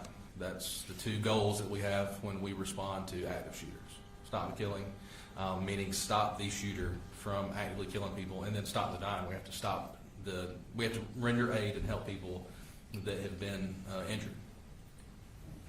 Now I'm going to draw your attention to September 4th of 2024. What were you doing that day?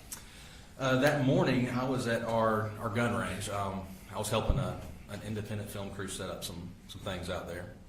As part of your role as lieutenant over training, are you also in charge of the gun range? Yes, ma'am. Okay.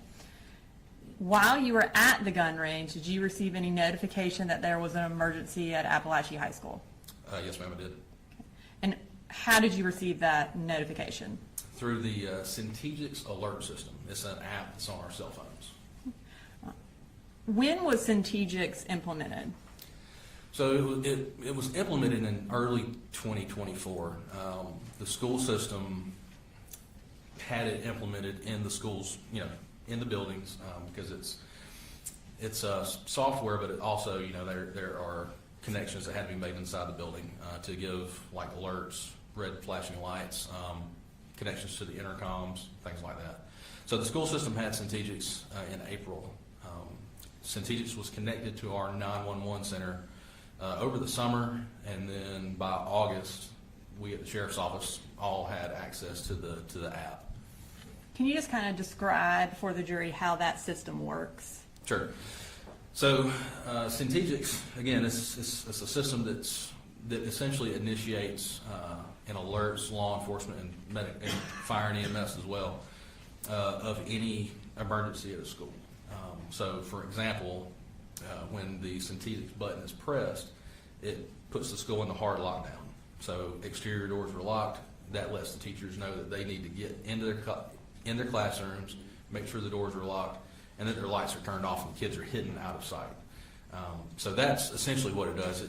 It does that, and then it lets the teachers know, hey, you need to go into hard lockdown.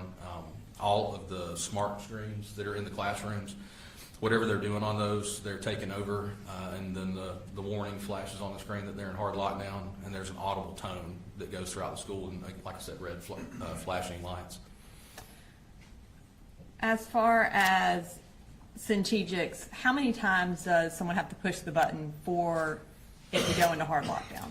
8 presses, 8 rapid presses in order for Centegix to go into hard lockdown. So does that ensure there aren't any accidental presses that ultimately end in? Generally, yeah. It is a heavier number. We still have the occasional, accidental activation, but having a number like 8 presses makes it a little less common, I guess. And Your Honor, may I approach the witness? Yes, ma'am. I'm going to show you. Yes, I'm going to show you what states Exhibit 1.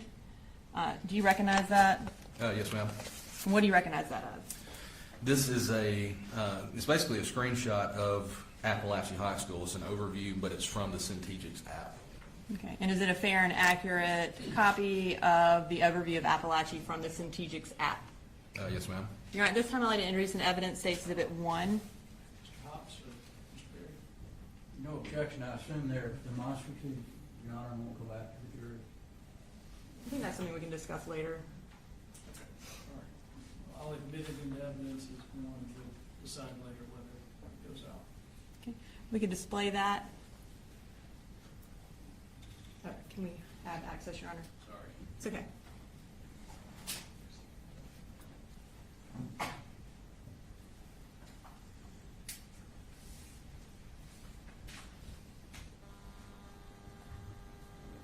I pushed it. He's waiting. Okay. So does this show on your phone when there's an emergency? I guess? Yes, ma'am. So it pops up like a notification badge, right? Saying hard lockdown, and then it tells you the school. And then once you open the app, you can pull up this map. And does it tell you where specifically the emergency notification came from? Yes, ma'am. So kind of going back to September 4th of 2024, when you pulled up this screen, what did you see? So initially, when I heard the alerts going off on my phone, I looked at it, and then I didn't immediately go to this screen because we had several alerts coming out. Earlier that morning, we'd actually had a test that was done at Bethlehem Elementary. So we got the same alert, the alert that there was a hard lockdown, and then they came over the radio and said, hey, it was just a test. So initially, I look at it and then was like, I wonder if they're having a test in Apalachee. And then the second alert comes through, and then the third. So instead of opening the app immediately, I went to my truck and I got on the radio and turned the radio on, my police radio. I don't recall if I ever opened up the map. I do recall seeing Miss Lancaster's room. I just saw the alert from Miss Lancaster's room. And so at the initial time that you received this emergency notification, did you know what was going on at Apalachee? No, ma'am, not initially. So you indicated that you got in your truck and turned on the radio. And what Correct. happened when you turned on your radio? Just seconds after I turned my radio on, I heard Deputy Sergeant Chase Boyd say active shooter across the radio.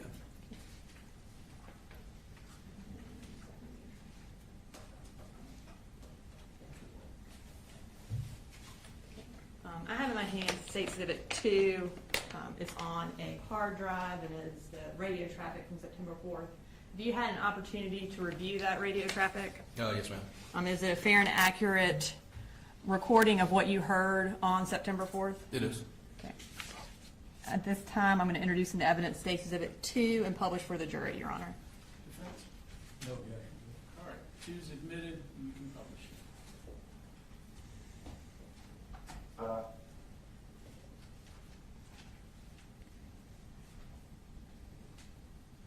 Yvonne, you have traffic?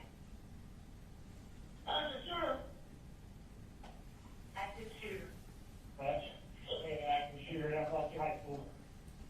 Civil. And you said it was from Deputy Boyd, and who is that? Sergeant Boyd he's a supervisor with the SRO division. He's one of their immediate supervisors. So when you heard that, what did you do? I immediately so being at the range and being in our ammunition house, I didn't have my standard uniform on, so I threw on my gun, jumped in my truck, and I went to Apalachee as fast as I could. About how far from Apalachee were you? Close to 5 miles, Do you remember approximately what time you arrived? around 10:30. And I'm going to show you what's been marked as exhibits 3.1, 3.2, and 3.3. Do you recognize those? Yes, ma'am. And what do you recognize those as? They're overviews of Apalachee High School. They show rooms, room numbers, so essentially school maps. Okay. And just for the record, is 3.1 a full map of the high school? Yes, ma'am. Okay. And is 3.2 a partial map of the high school? Yes, ma'am, it is. Okay. And I'm going to have you look over to your left. Okay. Is that also 3.2 right there? Yes, ma'am. Okay. And then is 3.3 an overview, like a street view from Google Maps? Yes, ma'am, it is. Your Honor, this time I'd like to introduce into evidence states exhibits 3.1, 3.2, and 3.3. Defense? Same objection, Judge. Just as far as going out. Whether it's demonstrative or not, okay. Right. All right. 3.1, 3.2, and 3.3 are all admitted. All right. Now we're going to start with 3.1, if we could display that for the jury. All right, so is this the full map? Yes, ma'am, it is. Can you, and I'm going to hand you this in Okay. case you need it. Can you show us on there where you went when you arrived? So I entered the school through the front doors. Front door is going to be here. I made my way to the main atrium, and then from the main atrium, I moved down F Hall until it intersected with J Hall. Once it intersected with J Hall, I made my way. So I could see a large law enforcement presence, obviously, at this point. So I moved down towards the end of J Hall, and that's where I came into contact with Sergeant Boyd, and he had the shooter in custody. Okay. And when you arrived, who else was there? A lot of folks. When I initially went through the front door, I saw Sergeant Maxwell. I remember seeing one of our investigators, and so. But when I made my initial approach, until I got to the atrium, I think I was by myself. And were EMS already there as well? Yes, they had just gotten there, I believe. And for you, what was your purpose of making entry? To make sure that the shooter was, number one, secured, to make sure that we didn't have any other shooters in the school, and then to begin to render aid and work towards the bigger picture of securing the entire school. Were the skills that y'all learned in March utilized that day? Oh, yes, ma'am. And how so? So a lot of the people that we spoke to after the event said that, it's extremely stressful. I can't put into words how different the actual event is than all the training that we've done over the years. And we've done it since, I've been at the Sheriff's Office since 2003, and in 2004, we did an active shooter drill at Apalachee High School. So the words can't put into perspective the amount of stress, but most of the guys that I talked to, they were like, it just felt like training. And Judge, we're going to object to most of the guys that we talked to and what they may have said. The hearsay. Just describe it from your perspective. I'll sustain the objection. Thank you. It did. It made it more where it was like it was something that they had seen before, which is not very common. It was something that we needed to do for our deputies. And what was the result of the coordinated response by EMS and law enforcement that day? So the result was we were able to fully secure the school. Every patient that was injured that could have been saved was saved. We refer to it as we had 0 preventable deaths, which was unheard of in active shooter scenarios up until September 4th. And you can have a seat. Okay. I won't have you do anything That's on all right. that for a little bit. After you made entry and went to the end of J Hall and observed that the shooter was in custody, what did you do after that? After making sure that the shooter was in custody, I got a team of deputies and we began moving down. So sort of, again, looking at the big picture, seeing where people were at, realizing where we needed resources. It didn't seem like anybody was fully down F Hall. So I took a team of deputies down F Hall and we began making sure that the classrooms that there weren't any other injured people in the classrooms, again, that there wasn't another shooter, and then just securing those areas. And as you were securing them, were y'all also evacuating students? Not initially, but fairly soon after we started clearing. The evacuation process didn't take too long to get to. And I'm going to go ahead and bring up State's Exhibit 3.3 behind you, which is the Google overview. So can you, and I think I lied, you are going to look at the map real quick. Can you show us on there where the school is and just kind of orient the jury to what we're looking at? Yes, ma'am. So, Heyman Morris Road, this is Apalachee High School. The front door is right here, and then you have the rear parking lot where the buses go, and then the football field. And the football field is surrounded by a chain link fence. And when y'all evacuated the students, where did y'all ultimately evacuate them to? To the football field. And when parents arrived to come find their children, were they eventually allowed to go to the football field as well? Yes, ma'am, they were. Approximately how many law enforcement officers responded to Apalachee High School that day? I believe that the number was close to 400, if not a little more. And how many different agencies, if you know? There were 56 that we made note of.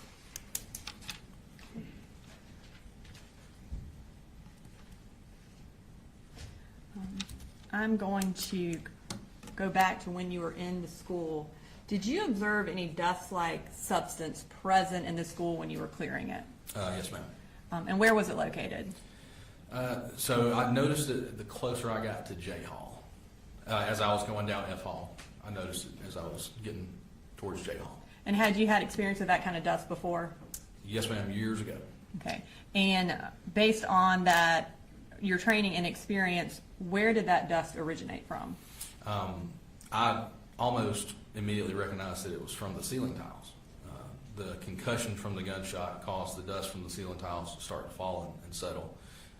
In 2008, we had done an active shooter drill at Old County Line Elementary School, and I was picked to be the suspect, the shooter. I was given a blank gun, so it doesn't fire real projectiles, just really loud and puts out the flash. And they put me in a bathroom, and when they gave me the signal, I shot, and the dust fell down from the ceiling tiles, and it created something very similar to what I saw at Apalachee. And in your capacity as lieutenant over training, have you had an opportunity to review the surveillance videos from September 4th? Yes, ma'am. Okay. In reviewing it, did you see the dust come from the ceiling tiles like you just described? Yes, ma'am. What was your purpose in reviewing that surveillance video? Just to review the actions of our first responders, of the deputies, of fire and EMS, and to learn if what we did well, what we could have done differently, and then to implement that into training. After watching that video, did you become aware of the path that the shooter took on September 4th? Yes, ma'am. Okay.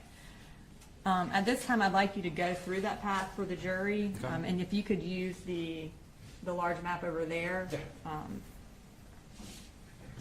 And I'd like to start with the shooter's first period class.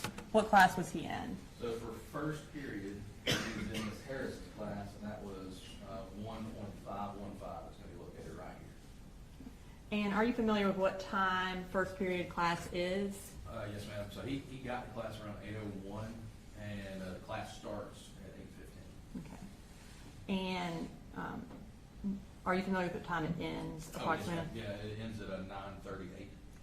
After he left first period class, where did he go for second period? So he leaves first period, and then he goes to Miss Catherine Greer's room on J Hall, room 2.151, and that was where that was the second period. That's where he went next. And what time does that class start? 9:45. At some point, did he leave Miss Greer's class? He did. He left her class at around 9:54. And where did he go? He went to the restroom. Can you show which restroom he went to? Yes, ma'am. Men's restroom, J Hall, just a short distance from Miss Greer's class. And approximately when did he leave the restroom? At 10:21. After he left the restroom, where did he go? He went back towards Miss Greer's class. So he had left Miss Greer's class. He had his book bag with him that we ultimately learned had a gun in it. So when he exits the men's bathroom, he's got the book bag. At some point, he drops the book bag, so he just has his gun, and he goes back to Miss Greer's classroom. And was he able to get into that room? No, ma'am. Where did he go after that? He went immediately next door. He went to Miss Ryan and Coach Edwards' classroom, which is 2.152. And what happened in that classroom? The door to that classroom was open, slightly open, just a little bit, and he began firing numerous rounds into that classroom. And was anyone injured or killed in that classroom? Yes, ma'am. Several students were injured. Christian Angulo was killed in that classroom. After he left Miss Ryan's classroom, where did he go? So, after he shot here, thankfully, unfortunately, after Christian had been shot, he used his foot to close the door. So he restricted access to the shooter after that. The shooter moved back down the hall towards the restrooms that he had come from. And he ultimately got to this intersection, as he's moving down the hall, in room 2.145, Miss Irmy, she was in that room, Christina Irmy. She opened the door to see what was going on. She looked out briefly, and he shot her. And did she survive? No, ma'am, she didn't. After he shot Miss Irmy, what did he do? So after he shot Miss Irmy, he kept moving. He was continuing to move. He got to the intersection here of State Hall and J Hall. And while he was here, he saw Coach Aspinwall and Coach Phoenix, Ricky Aspinwall and David Phoenix, left their classrooms, which are two doors side by side, so they leave pretty much at the same time. And as soon as the shooter sees them coming out of those classrooms, as they're in the hall, he shoots them numerous times. Coach Aspinwall was killed, and Mr. Phoenix was hurt pretty bad. And then after that, where does he go? Continues moving down J Hall. The shooter gets to this area here, Jay and I, about the time that Mason Shermerhorn comes out of the bathroom. He sees Mason, he aims his rifle, he shoots several times, and he ultimately kills Mason. And then what happened?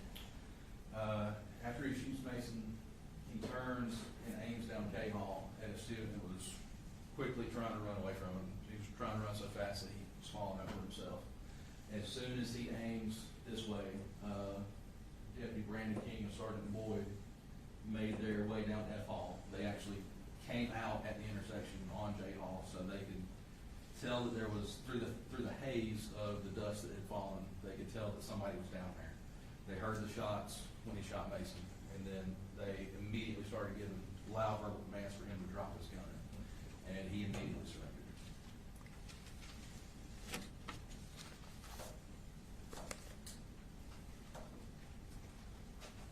All right, Lieutenant Chandler, I don't have any further questions for you right now. Cross? Thank you. Good morning, Lieutenant. Morning, sir. I only have a few questions for you. How many entrances are to the high school? Specifically, I'm not 100% sure exactly how many entrances.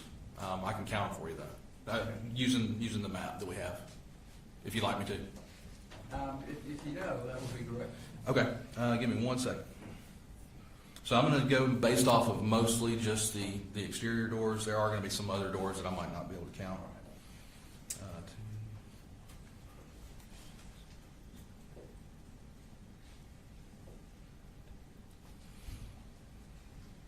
I would say upwards of, I'd say a little more than 15 exterior doors. Okay. And are all of those doors secured when the kids first come in? Yes, sir. So other people can't get in from other places? Correct, they're supposed to be, yes, sir. So all the students have to go in through the front? No, sir, not necessarily through the front. So basically, I think the way they have it set up is car riders will go through the front, and then the bus riders will go through the back side of the school. Okay, so you got actually two entrances? Two main entrances, yes, sir. And the entrance that Colt made would be from the bus. Correct, yes, sir. And do you know what time that bus arrived? Slightly before 8. Okay. Do you know how many children were on that bus with him? No, sir, I don't. I assume you didn't take possession of any evidence at all? No, sir. My role after the initial response was that I did supplement CID's efforts, but I didn't specifically collect evidence. Okay. Nothing further. Thank Thank you, Judge. Based on crossing, you redirect? No, Your Honor. May Lieutenant Jama be excused? Yes, ma'am. Thank you, sir. Yes, sir. Thanks. State policy, please. Is the next witness a long one we made break for lunch before cross, if so? Maybe about 20 minutes. Okay. Go ahead. The state calls Dr. Matt Thompson.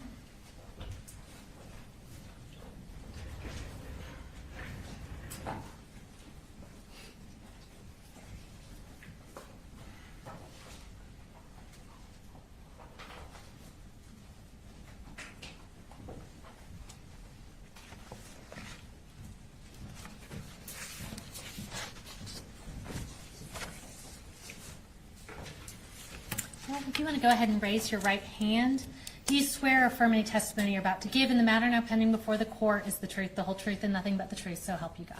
I do. All right, you can have a seat. And if you will start by just introducing yourself to the jury, and you can go ahead and tell us where you're employed. My name is Matt Thompson. I'm the Deputy Superintendent for the Barrow County School System. All right, and tell us a little bit about what that role entails. It's a pretty broad job that entails a lot of different things. I have either direct or indirect supervision over, including technology, assessment, data, student records, student safety, support services, strategic planning, a lot of other areas. All right, and how long have you been in that role? For this particular role, 4 years. Okay. As part of that role, do you have access to the surveillance system for the Barrow County school system? I do. And does that specifically include surveillance video for Apalachee High School? Yes, ma'am, it does. Tell us a little bit about the surveillance system that Apalachee High School has. System-wide, we have about 2,800 school and classroom cameras and about 800 bus cameras, about 4 per bus. For Apalachee specifically, we have 241 cameras spread out through the external parts of the school into the corridors, hallways, and including classroom cameras, and then they have however many buses delivered there on a given day. We have 4 cameras per bus. Okay, and approximately how long has this surveillance system been in place? We went with the particular server model that we're using in about 2015, so a little more than 10 years. And does that record 24/7? It depends on the camera. The classroom and hallway cameras record continuously 6 a.m. through 6 p.m., and then they have a mechanism that if there's a sensor that detects motion, it will start recording it at a given point.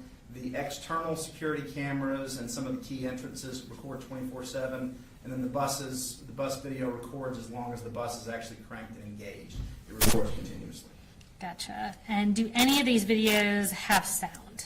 The bus videos do record sound. Teacher classroom videos do if the teacher chooses to engage it, if they're recording a lesson for their instructional purposes.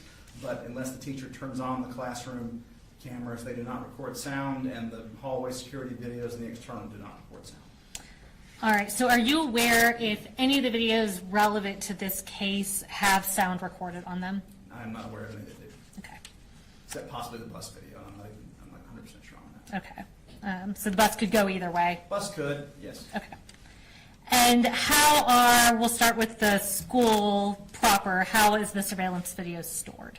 So recording or feeding data into a server. That server is organizing those. You can use our software to kind of query the server. We use a software called Video Insight. You can watch live streams, or you can also watch archived data. But that data feeds into the server room, where it's stored for 30 days, unless we choose to mark it for non-deletion, at which point it will be retained. Otherwise, it cycles over after 30 days. Okay, and who has access to these videos, to this server? The server room? Yes. That'd be anybody with a master key at the school, which would include school administrators. That would also include maintenance staff. handful of IT staff, and then also a very small number of district staff, including myself. Okay. And how can you yourself access these recordings? We would never really have a reason to go to the server room. We just access those videos through the Video Insight platform, which is an installed app that's on our computers that we use to, we can watch again the live stream, or we can pull video clips out of that, or we can just review archival footage. All right, and so this app on your computers, is it fair to assume that you said a very limited amount of people have access to that? Is that true for that app? School administrators would have their own school. Beyond that, there's a small number of district staff that would have full district access, but it's very small, fewer than 10 in a fairly large district. And is this the same system that's used for the buses in addition to the school system? Buses are slightly different. They don't feed data live into a server. Theirs are recorded on a hard drive on the actual camera. So when we ask to review bus footage, we have to ask that the hard drive be actually pulled out of the camera and delivered. We can request that anytime we need to. Okay. So on this hard drive, we have what have been marked as States Exhibits 4 through 28, showing the bus that Colin Gray took to the school on September 4th of 2024, and relevant video from Apalachee High School. Have you had the opportunity to review all these videos? And are they accurate copies of what was captured from the surveillance video that day? Yes. Were all these videos obtained directly either from the server at the school or the local servers on the bus? That's correct. And have they been materially changed or altered in any way? They have not. Judge, at this time we would tender States Exhibits 4 through 28, and I would note that States 22 is in 2 parts, so we've just marked that as 22.1 and 22.2. All right, that's in your objection. No objection, All right, 4 through 28, inclusive of 22.1 and 22.2 are all good. All right, so we're going to be playing relevant portions of these videos at a later point in the trial, but what we're going to do with you right now is go through some clips from the exhibits just to orient the jury to the different views that these different cameras provide. We'll start with a clip from States Exhibit 4, which is the exterior of the school bus.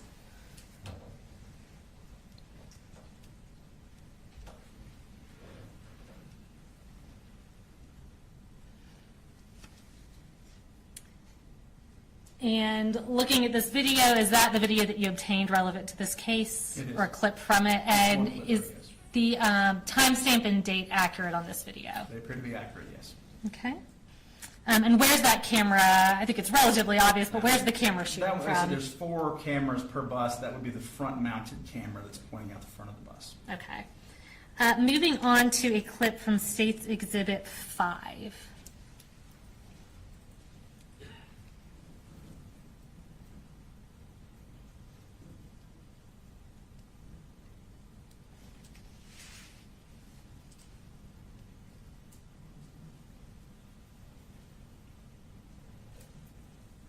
And is that the interior of the same school bus that we previously saw the exterior of? That would be the camera that's pretty standard mounted behind the drive. Okay, and once again, is the date and timestamp accurate on that video? It appears to be, yes. All right, now shifting to cameras at the school, we're next going to show a clip from States Exhibit 6.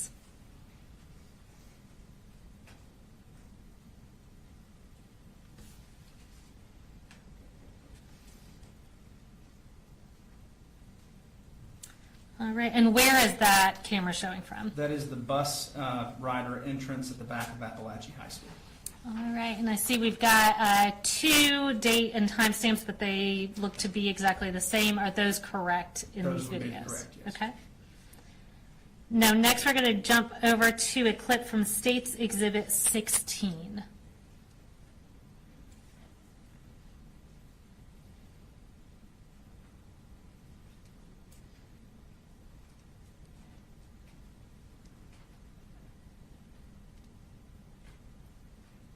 All right, so this one obviously looks a little different or significantly different from the other videos we're looking at. Can you just kind of explain what we're looking at here? This is one of the classroom cameras. This is actually, I believe, in Miss Suzanne Harris's classroom. They're mounted at the center of the classroom, or not every classroom is perfectly square, so sometimes they're configured as close as we can get it, and they provide a fisheye view of the entire classroom. Some of the newer ones can be actually angled a little bit if a teacher wants to use them for instructional purposes. They typically are not done that much for that purpose, so this is typically the view you're going to get from a classroom camera, sort of the fishbowl view of the entire classroom. Okay, and so are all the cameras inside the classrooms this style of camera? They will, yes. There's not any that will look any different from this. As I said, you can sometimes angle them, but in this particular case, it's not angled, and I don't believe any of the footage that was relevant to September 4th were angled. In any That way. was my next question, thank you.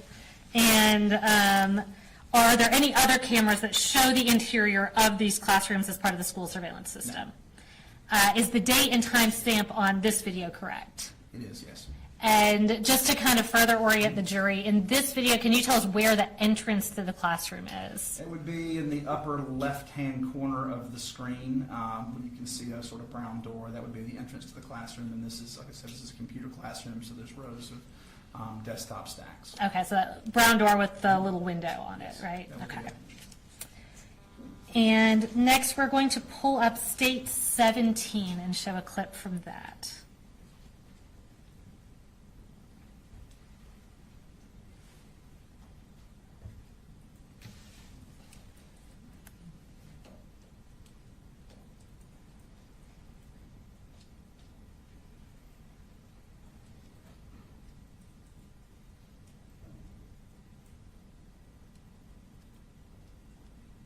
All right, and tell us what we're looking at here. This is just a pretty standard example of one of the hallway surveillance cameras that's looking down a hallway. Actually, I'm not 100% sure which hallway that is. Likely K Hall would be my guess, but it's one of the.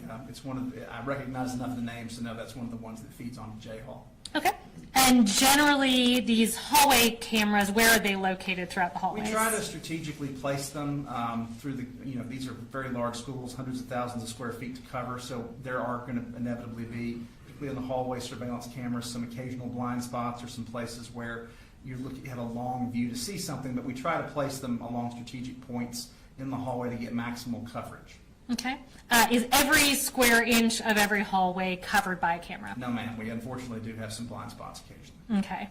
And is there any video surveillance that specifically covers any part of the interior of any bathrooms? No, for obvious student privacy reasons, we don't have any surveillance cameras within restrooms. We do try to typically have one facing the entrance or the exit to the restroom, but we don't place them inside. Okay. And on this video, and I believe any hallway videos, I see we have two timestamps that are actually slightly different. Can you tell us Yes. which one is accurate? So the upper left-hand corner is the camera's particular internal timer that is specific to the particular camera in use. Those can unfortunately, due to connectivity issues, battery issues, those can be off. Those sometimes will lag what actual time. So when these are queried on the server, the bottom right is going to be the server time that is synced to national clocks and is the independently verifiable time. So in this particular case, anytime you see two timestamps, the one on the bottom right is going to be the accurate date and time. Okay, so in this case, we're looking at these two times, and the accurate time is 9:39 a.m. That would be correct, yes. That would be the server time. All right, thank you. Did you also review and recover surveillance footage from any dates besides September 4th related to this case? Yes, ma'am. We also reviewed and pulled footage from August 26th and August 28th. Okay. 2024. And again, we'll provide more relevant context and publish those videos through subsequent witnesses. But starting with August 26th, what were you generally looking for? That was the last day Colt attended school prior to September 4th, and we were particularly interested in verifying that he spent the majority of that day in the counseling suite. So in this particular case, we pulled videos related to his first period class, his second period class, and then his moving into the counseling suite for the majority of the rest of the day. And was that video recorded and stored in the same capacity as you previously described? It was, yes. And did the timestamp appear to be accurate, or in the case of any hallways, that bottom right timestamp appear to be Yes, they accurate? did to me. With these videos from that date, did you combine multiple camera recordings of Colt related to him going to the counselor's office? We did. It's a little clunky when you're trying to parse through a server. Sure. So a lot of times we'll create curated pathway videos through a school. So in this particular case, we pulled sequential clips off of multiple cameras and sort of stitched them together using just very basic video software, just so that you have an unobstructed view of the student moving through the school. And we did that for the August 26th for Colt. Okay, and other than putting those videos from different cameras into one file, were the videos changed or materially altered in any way? They were not. And Judge, again, we'll publish this at a later time, but at this time, we would tender State's Exhibit 29, which is also stored on this hard drive. No objection. All right, 29 is admitted. And just to follow up on that a little bit, is there any surveillance video once you enter the counseling wing at Apalachee High School? There isn't actually a unobstructed view of the entrance to the counseling suite. You can get almost there from the where you come off the K Hall, coming down from J Hall. You can see where individuals will turn to go to the counseling suite. You can also see that off of other hallways, but you can't actually see anybody enter the counseling suite. Okay, and was the thought there essentially also for privacy reasons? Yeah, sometimes we've kind of gone back and forth over the years, but as to coverage versus trying to be a little more discreet with students who may have issues and they don't want to be picked up on camera. So in this particular case at Apalachee, we don't have a camera that shows the counseling suite entrance. Okay. And shifting your focus to August 28th, which is the other date you referenced, were you looking for a specific person on that date at Apalachee High School? We were, yes. Okay, and who was that?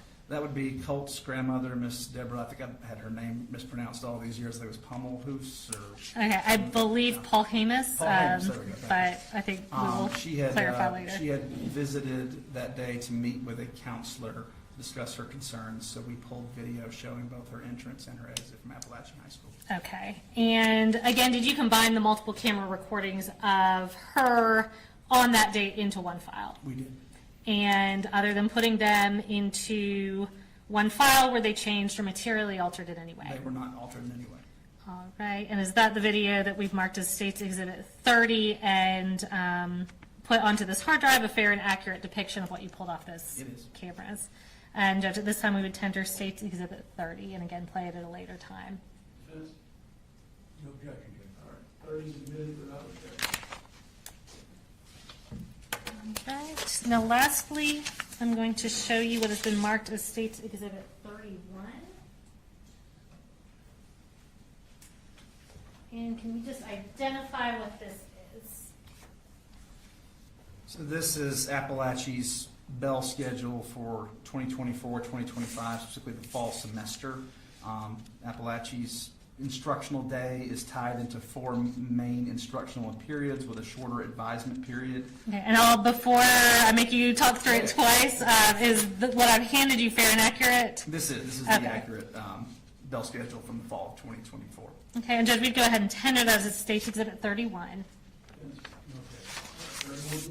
All right, and we'll go ahead and pull that up on the screen just so it's a little easier for people to follow. So yeah, if you'll just kind of talk us through what this shows. Sure. So what this is going to be doing is, as I said, there's 4 instructional segments, and there's also an advisement period that is built in on certain days.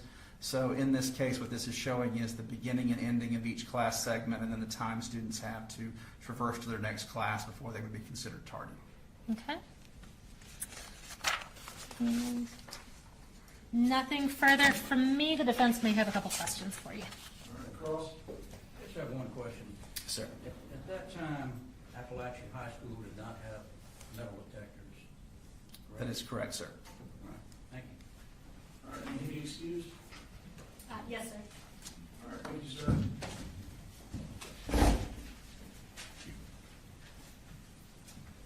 All right. We can go ahead and take our lunch break. 12:10, break until 1:10. And here's we point out to you as you go to enter the jury room, before you turn in, there is a microwave and a sink right at the end, and of course you have the fridge and whatnot there. All right.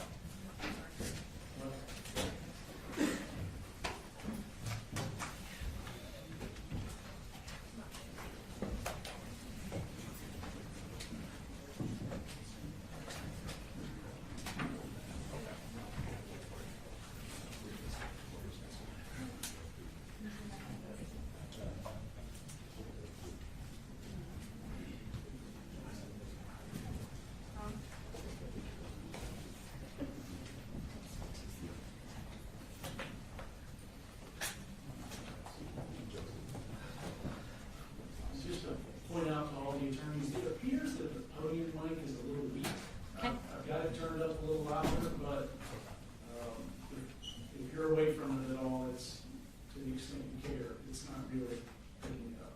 Is that for the jury's benefit or the court reporter's benefit? I would say the court reporter mostly. The way our sound system works, if you're not right at a mic, it's not picking it up. Obviously, she's close to you there, and she can hear you. But just so you all know, Can you put a different mic on there? we have an identical looking one. I think we tried it already. All right. All right. Mr. Barry, Mr. Hobbs, you guys squared away?